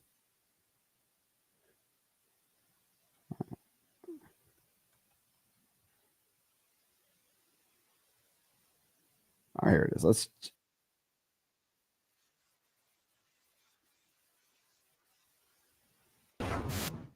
Good morning. Good morning. Could you please state your full name, spelling your last name for the record? Stephen Rocca, Rocca. How old are you? 56. What's your date of birth? 7/16/1968. Do you work? Yes. What do you do for work? Self-employed carpenter. How long have you been doing that? Pretty much my whole life. So he's like a carpenter. Did you have any children together? Yes, 3. What are their names? Sophia. And what's Sophia's date of birth? Sophia's date of birth is 7. Town was that in? Waltham. Weekly. How often did you communicate with Katie after your marriage ended? Daily. How often would you see her? Weekly. And would that be to exchange the children? Yes. Turning to the beginning of 2020, where were Katie and your children living? Tell me the date again, please. The beginning of 2020. I believe she was living in Sudbury. At some point, did that change? Yes. Where did she move to? I believe to Dover. And who was living with her in Dover? My 3 children, Harry's 2 children, and Harry. And you say Harry, who do you mean? Mr. Tuerk there. And you see him in the courtroom? Yes, I do. Can you please identify him by an article of clothing that he's Striped blue wearing? tie. I'm sorry? A striped blue tie. Your Honor, could the record please reflect identification? Never. How often did you see him? Maybe when I picked the children up. I was like nervous. I hardly ever had any contact with him. This poor guy. I felt so bad for this guy. In February of 2020, were you aware that the defendant was no longer living in Dover with Katie and your children? Yes. How did you know that? Katie told me. Where was he living, if you know? Not sure. How often were you communicating with Katie at that point? Daily. And how would you most often communicate with Katie? Text message. Would you ever speak with her on the phone as well? Thanks. How often did you go to the house after the defendant left? Once a week. Weekends. After COVID hit in March of 2020, how often did you communicate with Katie? Same, daily. To April 17th of 2020, did Katie discuss the possibility of reconciling with the defendant with you? Yes. Did Katie text you an email from the defendant's attorney that you read? Yes. Your Honor, may I approach?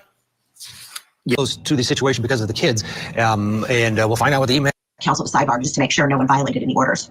Absolutely. All right, well, let's get a break. Objection. Sustained in that form. Can I proceed, though? I went to their house and picked them up and brought them to my house. Went to what house? Oh, here we go. When Harry had his house that your ex did it. His late ex. You knew that your children. Here's Miss McLean. here's Reddington. With her boyfriend. Harry. Yes. No. Yes. Yes. And you didn't see them during that period of time either, did you? Objection. Sustained in that form. Can I proceed, though?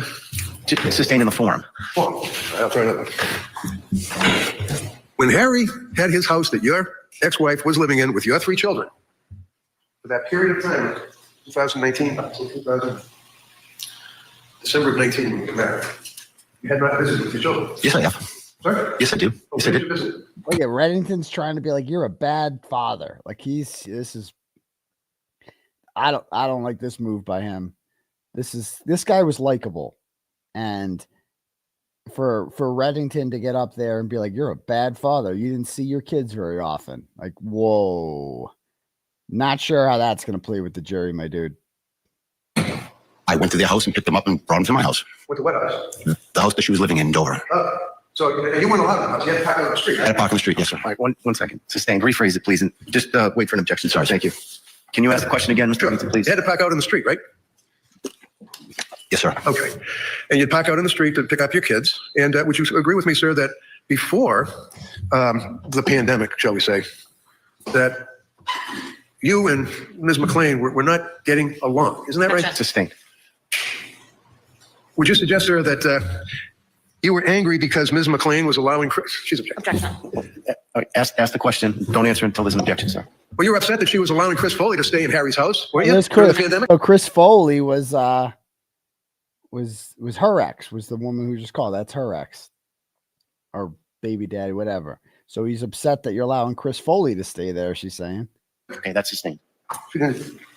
Okay.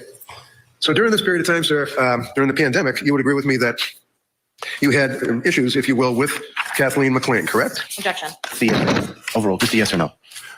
Is that right? Repeat the question. Yeah, you had issues with Ms. McLean during that period of time that your children was living with Harry, right?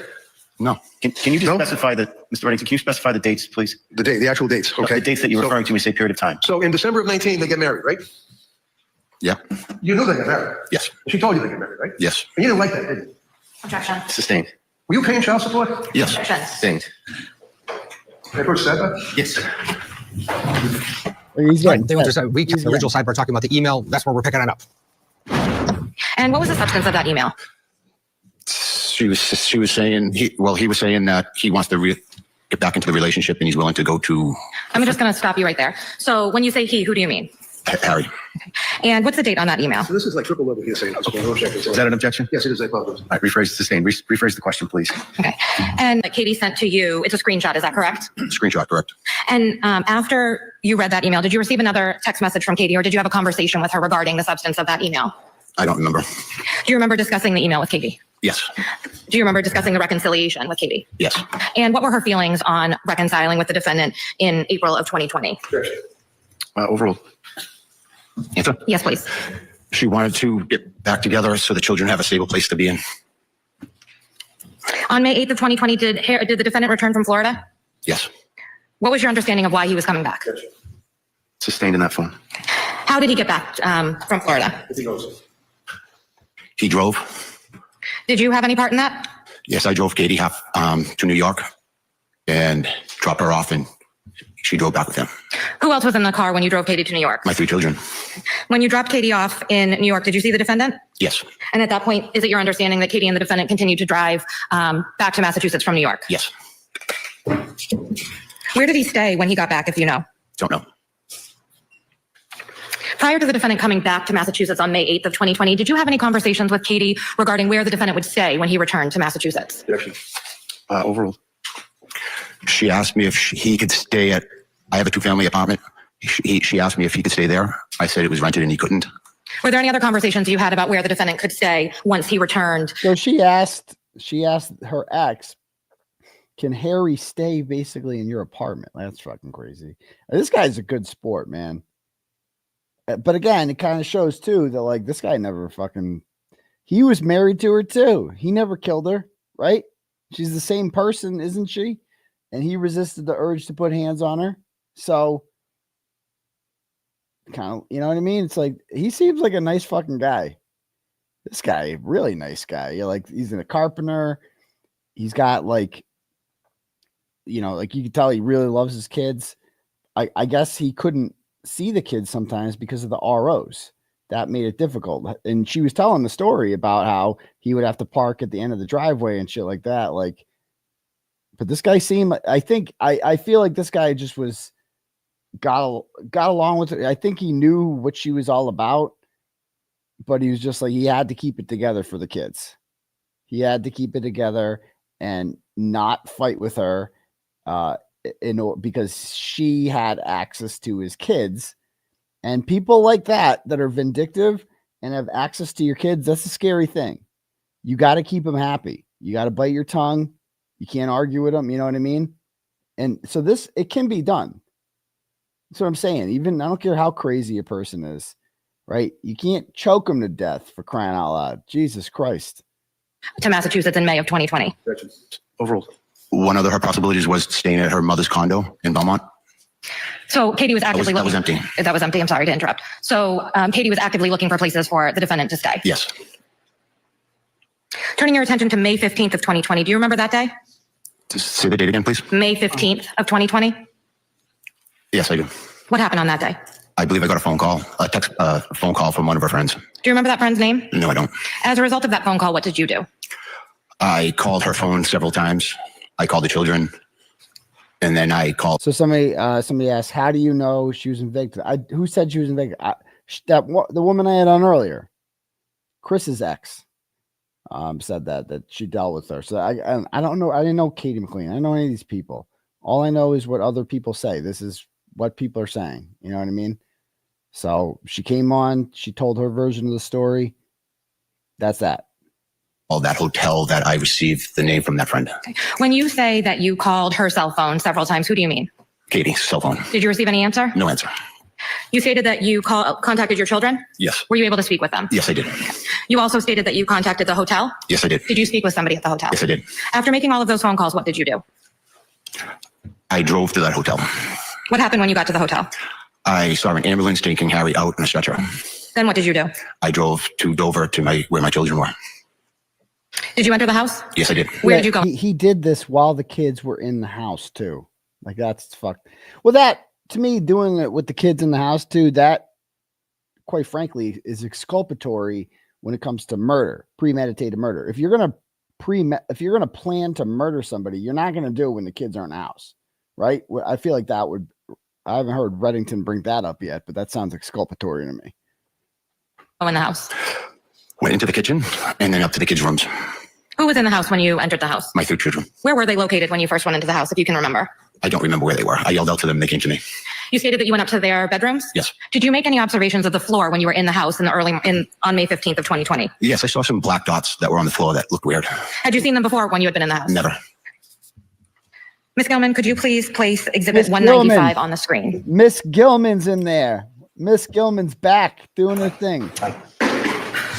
Were in a pattern on her wooden floor that was in the same pattern every so many inches or feet or wherever they were. So when they were having, this was earlier. They were having the trial in the big. say the same pattern, do you mean those 2 dots? 2 dots next to each other? Yeah, then it went a blank space, another 2 dots, a blank space, another 2 dots. And where did you see these black dots? Throughout the kitchen floor. Right. Anywhere else in the home? If you go into the kitchen floor, the foyer, up to where the stairs were. Did you continue as you were walking up the stairs to your children's bedrooms? Yes. I have no further questions. All right, victim's ex-husband. May of 2020, then dumping her body in You mentioned something about her empty place in Belmont. Yes, I did. Okay. And in fact, sir, you had exchanged text messages with her, did you not? Yes, I did. And she told you that Harry was coming back from Florida at the end of the week, back in May of 2020, right? Yes, she did. She indicated that he needed a place to quarantine for 2 weeks, right? Yes, she did. She indicated that she wanted him to go to her mom's empty place in Belmont, but my family's being hard about it, is what she told you, right? Don't remember exactly what she said, but she was asking about staying there. Okay, but her family was being hard about it. You know, she told you that much. Yes. She didn't want her to, yes? Yes. Okay. And she said, I don't understand why, because the place is empty, right? Yes. A couple of times said, I don't understand what the problem is. So when, like a timeline, did you get divorced from Ms. McLean? I got divorced in 2017. Okay. And then she was remarried again, correct? I believe so. You believe so? I never seen it. Yes. There's a guy by the name of Chris Foley, right? Yes. Do you remember when she married Chris Foley? No. Did your 3 children live with her and Chris Foley? Yes. And how long were your children living with her and Chris Foley? I don't know. Was it more than So Chris Foley is that woman's ex who I had on earlier. So he's grilling her about that. Grilling him about this. year? Yes. And then she got divorced from Chris Foley, correct? Yes. And then she, to your observation, her state of mind was that she didn't get along very well with Chris Foley, correct? Sustained. So when was it? Because you told the jury that it was 2020 that you knew that she and her children were living with Harry, right? 2020. I believe that's correct. Okay. I suggest to you, sir, that in fact, it was 2017 that Harry and Ms. McLean met online, and it was in March of 2018 that Kathleen and your 3 children moved into Harry's home. March of 2018. 2 years before you told this jury, you know that he was taking care of them in his house.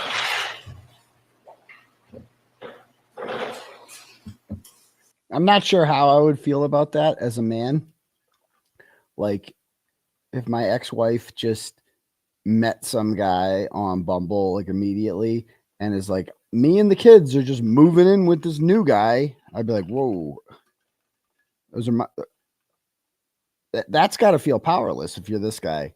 You could tell he's not thrilled about that. He's not thrilled about that. You could tell. He's just like, but again, this guy seems like neutered. You know, like he seems like a really nice guy. He just, something about him seems neutered. Like he didn't want to fuck with her. That's the vibe I'm getting from him, is that he didn't want to fuck with her because she had his kids, you know, and Reddington seems to be pointing out here. So you let another man play daddy with your kids. That seems to be what Reddington's getting at here. You let another man, what kind of dad are you? Like, what kind of man are you? You're going to let this guy take, you just met him and your kids are moving in there all of a sudden like that. And I think what Reddington is trying to get him to say is to talk shit about her and be like, she's fucking nuts. Like, I think that's what he's trying to get at here. That's the vibe I'm getting from this. The dates, I don't know. Of course, that's understandable. So let me ask you like this. Do you recall that you have 3 children for a chunk of time from March of 2018 until, let's say, December of 2019? We're living in Dover, in Harry's house. I don't know the exact dates that she moved.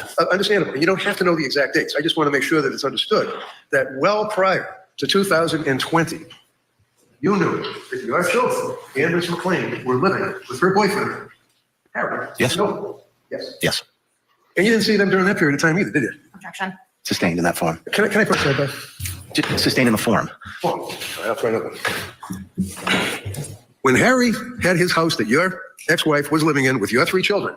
With your 3 children. Period of time, 2019 until 2000, December of 19, when you got married. You had not visited with your children. Yes, I have. Sorry? Yes, I do. Yes, I did. Visit? I went to their house. And Hold on. When Harry had his house that your ex-wife was living in with your 3 children. Notice he keeps being like that Harry lived in with your 3 children. Like he's fucking needling this guy. He's trying to get him upset about it. Period of time, 2019 until 2000, December of 19, when you got married. You had not visited with your children. Yes, I have. Sorry? Yes, I do. Yes, I did. Like you hadn't visited your children. Now he's getting defensive. This is the first time we've seen this from him, where he's like, fuck you say? He's like, do not call me a bad dad. Don't go there, you know? I went to their house and picked them up and brought them to my house. With the what house? The house that she was living in Dover. So you weren't allowed in the house. You had to park on the street. I had to park on the street, yes, sir. And you weren't allowed at the house. You had to park on the street. I don't know if they weren't allowed to bring up the fact that there's a restraining order, because the jury hears that and they're like, oh, this is a fucking pattern, huh? I mean, it's like, I don't want, like, again, fake victim. Every guy she dated, she had a restraining order on. Everyone. I was in jail with a guy who, the last guy before me, you know, also had a restraining order. Also, she would sleep with him, you know, and like he did a hostage video a few months ago. She's got his kids. She's got Frankie's kids. She can do whatever, you know what I mean? It's just like, but I don't know if Reddington's allowed to mention this, like that he would go to pick them up, but he couldn't go in the driveway. He had to stay at the bottom. Huh. 1 second. Sustained. Rephrase it, please. And just wait for an objection. Sorry. Thank you. Can you ask the question again, Mr. Harrington, please? You had to park out in the street, right? Yes, that's exactly what he's trying to do. Yes, sir. Okay. And you'd park out in the street to pick up your kids. And would you agree with me, sir, that before the pandemic, shall we say, that you and Ms. McLean were not getting along? Isn't that right? Sustained. Objection sustained. Wow. That's interesting that he's not allowed to quit. They were objection real quick. Like you can't bring up the fact that this is a pattern. They're trying to hide that shit from the jury. Interesting. Would you suggest, sir, that you were angry because Ms. McLean was allowing she's objecting.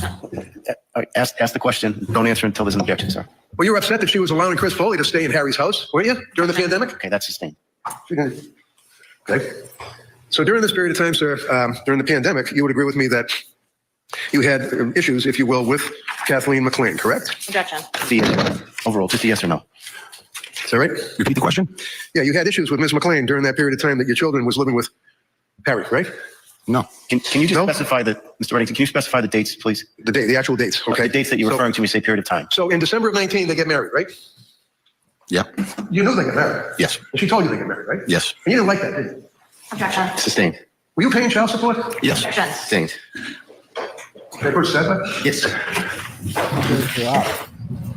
All right, there was that exchange there. Again, they're going to sidebar. We'll pick it up right after that. House with Ms. McLean.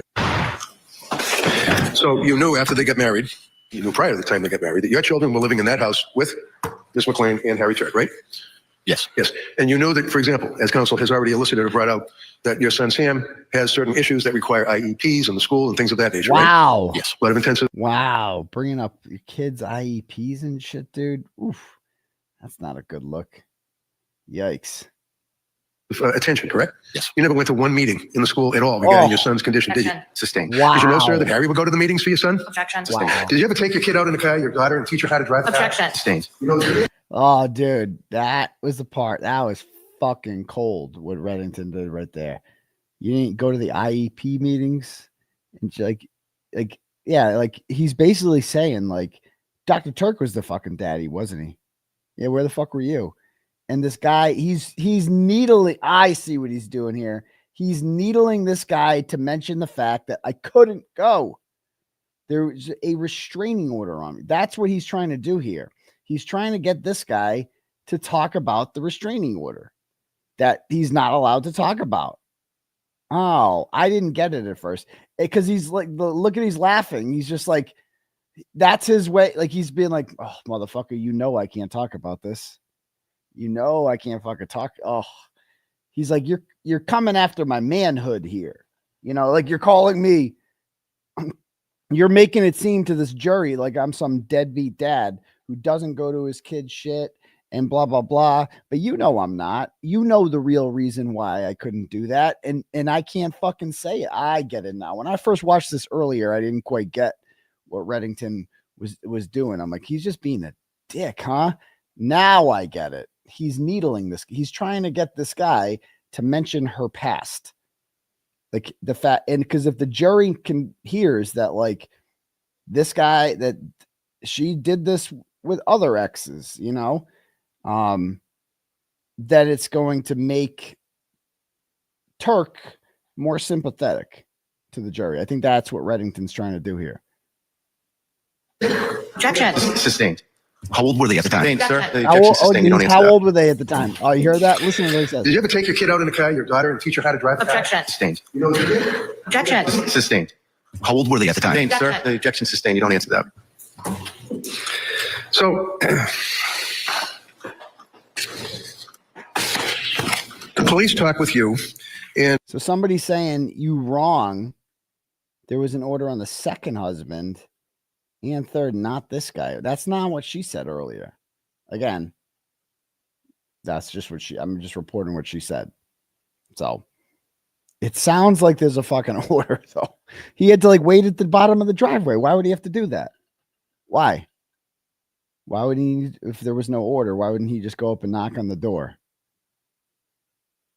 So I'm not sure. I'm not sure.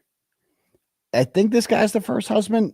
She was telling me before that she never married Chris Foley, the other guy.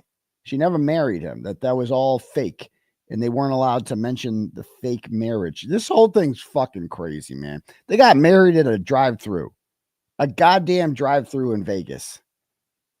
And they, at some point, did they ask you for your phone so they could see if you had text messages with Kathleen McLean? No, sir. Did they ever even look at your phone? No.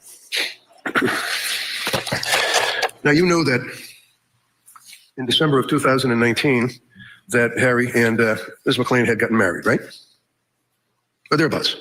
Thereabouts, yes. And they were married for about 4 months, 5 months, right? I guess so. And at some point they got divorced, right? Or they were in the process of trying to get divorced, right? I guess so. You guess so. During that period of time, sir, did you have occasion to go, when he's out of the house, you knew he was out of the house at some point, right? Yes, I did. You knew that he had, she got a restraining order against him and he had to leave his home in February 2020, right? Yes. Now, would you agree with me, sir, that your relationship was strained using that term? He's objecting. Objection. He's objecting. Ask the question. Ask the question. Wait one second. Okay. That your relationship with Harry Tuerk as the husband of Ms. McLean was strained. Would you agree with that, sir? The objection is sustained. Kathleen McLean called the police on you on a number of Objection. Sustained. I want to approach the side by.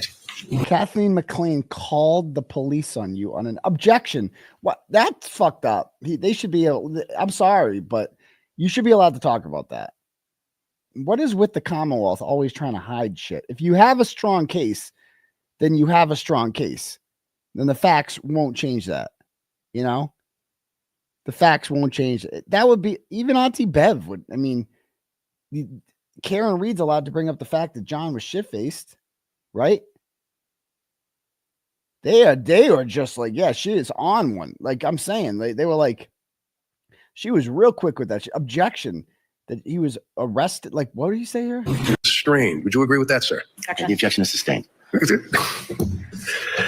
Kathleen McLean called the police on you on a number of Sustained. I want to approach the side by. You are to disregard. Right. Boy, just going after this Stephen Rocca. Chris Rainey, Harry taught one of his kids to ride a bike. I mean, is this crazy? It's like, all right, this guy is and guess what? No one believes that a Dr. Harry Tuerk didn't have some good qualities, and that's not why we're here. Well, exactly. That's not why we're here. And doing this, like we were just talking about, there's no benefit to it. You're going to piss the judge off too, by the way, and the jury. And so right now, your courtroom is going south on you. And once you lose credibility, it's hard for you to gain it back. And you're the spokesperson for this defendant who probably is never going to speak in front of this jury. They have the dumbest fucking people on court TV who's probably never going to speak in front of this jury. Then he testifies today. I get what's happening here. Neither of these analysts do. I swear to God, the dumbest fucking people are on court TV. It's like a comedy. Like, where the fuck do they find these people? That guy, Mike the Mouth, or whatever the fuck his name is, with like 150 followers on Twitter, who's just like, I hate Karen Reed. That guy. It's like, so they'll just put anyone on. That guy's like not serious. Imagine hiring that fucking guy. You're going right to jail. You hire that guy right to jail. No, right to jail. Right to jail. Okay. All right. So anyway, that's that. Let me read some turtle chats here. And I just want to once again reiterate, blah, blah, blah, blah, blah. I'm not victim blaming Katie McLean. She didn't deserve to die. Okay. All that shit. It's not her fault. But the fact of the matter is, Ingolf Tuerk has rights. He is allowed to present a defense. He's allowed to air all the facts out. And to me, these are the facts. So there's that. Okay. Melissa sends $10, goes, hi, Turtleboy. Super interesting how Dr. Tuerk used several Jennifer McCabe-like phrases on cross. I was never specifically asked that question, and can I see the report? Maybe that's how Reddington preps his clients for trial. That is interesting. That is very interesting. Good point, Melissa. Thank you. Colleen sends $5, goes, hi, doctor. My pals and I went to Canton Trivia. We were the popsicle stick people. You guys were great. And I won the Turtleboy basket. Nice. I put your slate proudly in my office for all to see. Anyway, we had a great time. Shout out to Ella and Kristen for taking the trip with me. Looking forward to the next one, and maybe we'll see you in the buffer zone. Thank you very much, Colleen. I appreciate that. I'm glad you had fun. Those popsicle stick shits, those are great. All right. Lori sends $10, goes, Chicken Parm Charlie t-shirts, please. Shout out to Alan Jackson's wife. Okay. Courtney sends $20, goes, if Katie McLean were a man and Harry was a woman, it would be battered woman's defense. We would, as a society, have no problem victim blaming the male. This has to change. Women can be dangerous and men can be victims. I believe that was the Jodi Arias defense, wasn't it? Didn't she say that? But it just didn't work with her because that bitch is fucking scary. Jodi Arias is one of the most scariest women who's ever fucking graced the face of the earth. What she did to that dude, oh my God. The Jodi Arias. Whew. But, of course there's a double standard. Of course there is. But is what it is. He's stronger than her. He's bigger than her. I mean, it's true. What Courtney said is 100% true for sure. Thank you. Tall Mike the Troll sends $5, goes, I heard the feds are swooping in any day now. True. Amanda sends $10, goes, hey, Daddy, curious what you think of Katie McLaughlin being out of work injured since testifying in the trial, and Keith Albert's son, now getting hired. Keep it up. Free Turtleboy, free Karen Reed.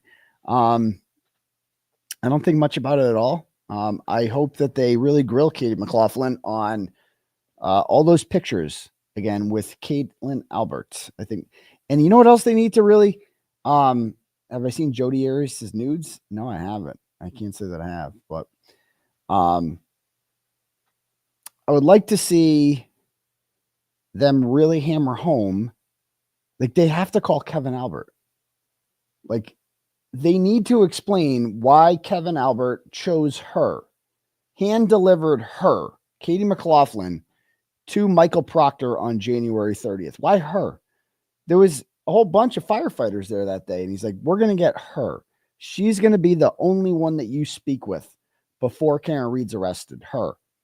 And she's going to say that Karen said, I hit him. Why her? That needs to be explained. Like, they need to ask Katie McLaughlin, how did Kevin Albert initiate conversation with you? How did he find your number? Why you? How did he know what you were going to, it's just like, why, Oh yeah, that's your businesswoman. She's scarier, actually. She's legitimately fucking scariest bitch ever. All right, next.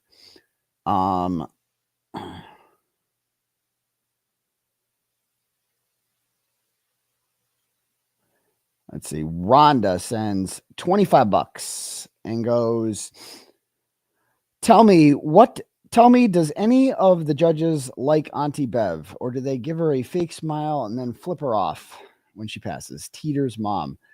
Honestly, it's the hackerama. So they protect her. Trust me. They don't like, there's no judge that likes the fact that we're criticized. They're natural to protect their judge friends. So, like when I got hit by an umbrella, a judge hit me with an umbrella last year. Paul McCollum, the guy that sent me to jail, that dick.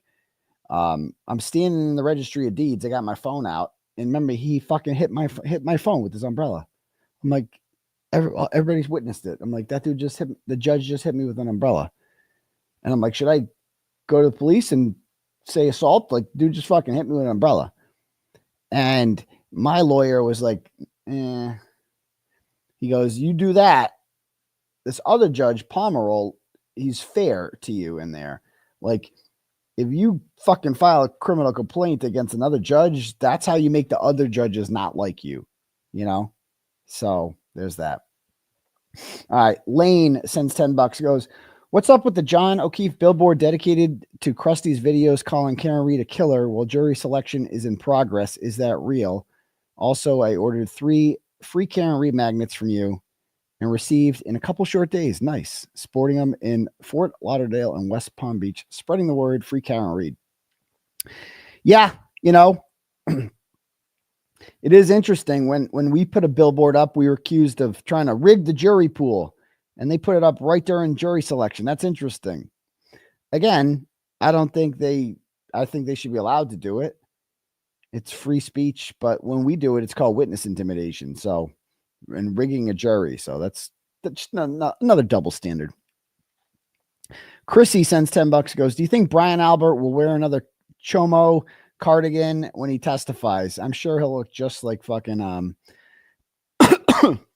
Mr. Rogers again. Sorry. I'm definitely coming down with something. Phil spends $5 and goes, Turtleboy and Long Island Audit are my heroes. Change is coming. Well, thank you very much, Phil. Kim John Connolly sends $10, goes, hey, doctor, did Bev allow Garrett Wing to testify at the trial? She read his name off as the witness list. So many motions she hasn't ruled on. It's nuts if trial's in a week. I know. She just hasn't ruled on the Garrett Wing thing yet. So no response to that. She's also says Michael Easter's name, and she has ruled that he can't testify. So there's that. Sandra sends $25, goes, did Cosgrove comply with the judge's order from a week ago about going through the texts on your cell. I believe he was given until Monday of last week. That's a good question. I'm not sure. There's no messages to hand over. There's nothing. They got nothing on me and Karen Reed.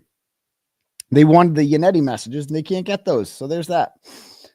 Laura sends $5 and goes, I'm attending the Lori Vallow trial as a random fucking citizen. I got friendly with the reporter Nate Eaton from East Idaho News. He asked me about you and your similar situation being named as witnesses to be excluded from court. I guess you emailed him. I didn't email him. I just tweeted him. I told you you're an excellent journalist. DM me on Twitter and don't read my handle. Okay. Yeah, I seem like an interesting guy. Yeah. But he got around that. Lori Vallow is another psychopath who is representing herself. There's there's a lot of shit we could talk about. But when this Karen Reed thing's over, this is obviously what I was born to do now. I'm a true crime guy now. That's what I do. I mean, we just did this show. It hasn't even been about Karen Reed. It was about the Tuerk trial today. So, and the numbers were good. So, this is the turtle, sends $10 and goes, good evening, my turtle brother. I'm with you on the 18 juror count. They're going to need it. I'm excited this time around for the defense. I think we need to obviously hammer home reasonable doubt to the jury. If you don't hear back from your motion before, what if you don't hear back from your motion before the beginning of the trial? Well, we'll see what happens. I'm going to keep talking. It's like I have every right to talk about this case. I'm not a witness in the Karen Reed case. You can't take away my ability to earn a living. I'm going to plead the fifth if you call me. So I'm not a fucking witness, period. Thank you. Angie sends $25 and goes, hey, Doc, speaking of dating sites, I'm a hairstylist and I hear many stories of dating app disasters. A client was telling me a question a guy asked her was, quote, is Karen Reed guilty? And her answer will determine whether they can move on or not. She couldn't wait to tell me. I've been a turtle rider for years. Think all you do. That's true, ladies. Don't give up. Any guy that says Karen Reed is guilty gets no pussy. That should be pretty standard right there. I think that's fair. Politics, religion, whatever. Those are usually other things that sometimes people can look past that shit. But not Karen Reed. Not Karen Reed. If you think Karen Reed is guilty, you can go jerk off into a cup and never fucking talk to a woman again. That should be the thing. There should be a gigantic boycott of pussy for any man who thinks Karen Reed is guilty. Like, you should never get laid again for the rest of your life. I think that's pretty standard. I think that's pretty fair. So there's that. Okay. Next up. And definitely if you're a guy, do not stick your dick in anti-free Karen Reed. Because those are the craziest bitches ever. All of them. Not that anyone would ever be tempted to put their dick in twisted charities. Like, obviously that's, or crusty panties. That's not, no one's going to do that, obviously. But like, don't even think about it. Like, they are the craziest bitches ever on that side. I'm telling you. All right. And and like, hook up with guys who think Karen Reed is, you should reward, because this is, again, 80% of people who watch this show, this channel, are women, right? So this is a female dominated topic of conversation, the Karen Reed case. So like, you should reward men who are part of the free Karen Reed movement. Any guy who's part of the free Karen Reed movement should be swimming in pussy. That they should be rewarded. I don't think that's too much to ask. I think that should be an attractive quality about any man. They should be rewarded. Okay. I'm just advocating for my homies out there for the 20%. I'm just saying. Okay. Next up. Doreen sends $50. Thank you. And says, shout out to everyone who has been attending North Shore Nacho Night in Stoneham. Amazing people fighting for justice. Thank you for exposing the truth and bringing everyone together. My pleasure. North Shore Nacho Night sounds delicious. It does. It's like you guys feel me. It's true. It's true. Yeah. Friends don't let friends date AFKR. It's you guys, ladies are. Well, you guys will thank me later. All right, next up. Rebecca sends $10 and goes, so glad I get to spend my birthday. Oh, happy birthday, Rebecca, with you. Love your shoes and all you do. Oh, you mean shows, I think. My Bukkake shoes. And all you do to help Karen and her defense. Can you tell me what more I can do from Indiana? I do spread the word, but the corruption in this case is horrible. And the rulings Bitch Bev denies for Karen, but lets the Commonwealth have is insane. I love your shows and all you do. Free Karen Reed and free Turtleboy. You know, just not much you can do besides spread the word, share this stuff, content on your social media, stuff like that. That's all you can do, you know. Next up. Let me read this one. All right, let me refresh this.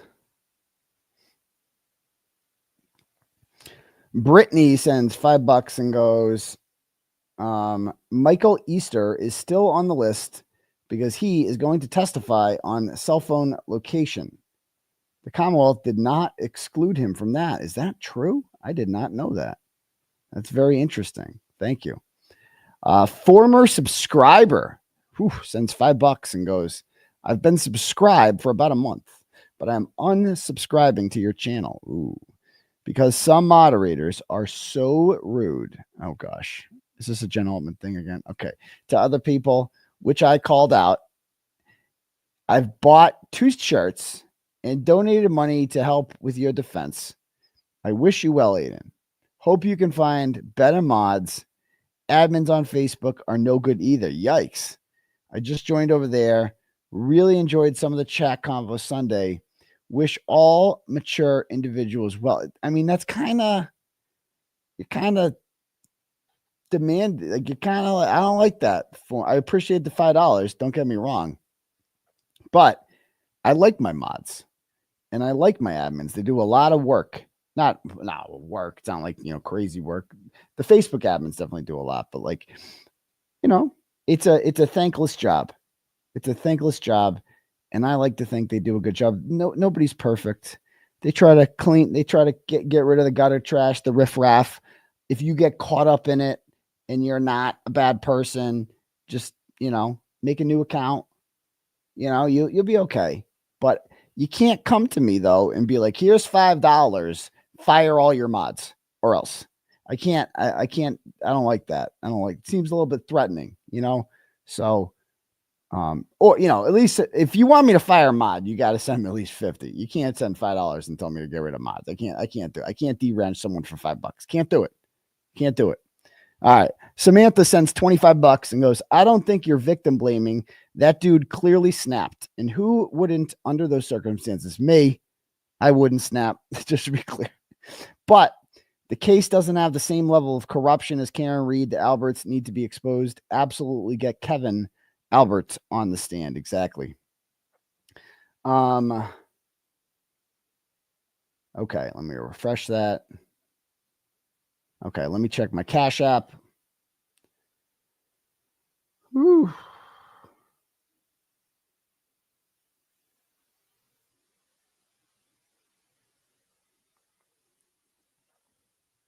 All right. Laura sends $10 and goes,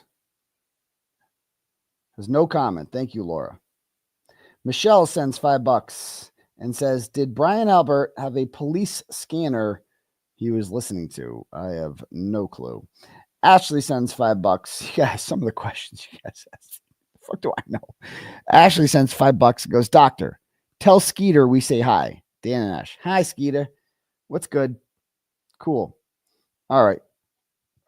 So, anybody else? So I was going to do this rant about that Boston Globe article, but as you guys can see here, my voice is shit right now. And, it's just going to get worse if I keep talking. So I'm going to call this a shorter night. If you guys have any last minute questions you want to talk about or anything like that, feel free to ask now or forever hold your peace. And yes, trial is going to start a week from today. Most likely at the pace we're going at now. So, yeah. Anybody else got anything to say? Oh, you didn't notice my voice? It's hurting. You know what I mean? Like it's like the throat is hurting.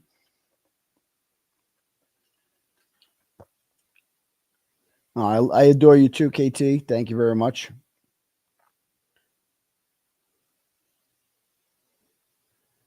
All right, guys. Well, I guess we're going to call it an evening then. It was a fun time, but hopefully we learned something and this was educational.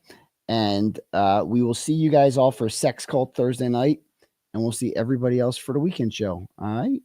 Peace, Turtle Riders. It calls for data including calendars, alerts, reminders, notes, text messages, pictures, or videos from April 1st, 2023 through and including October 5th, 2023. 7 months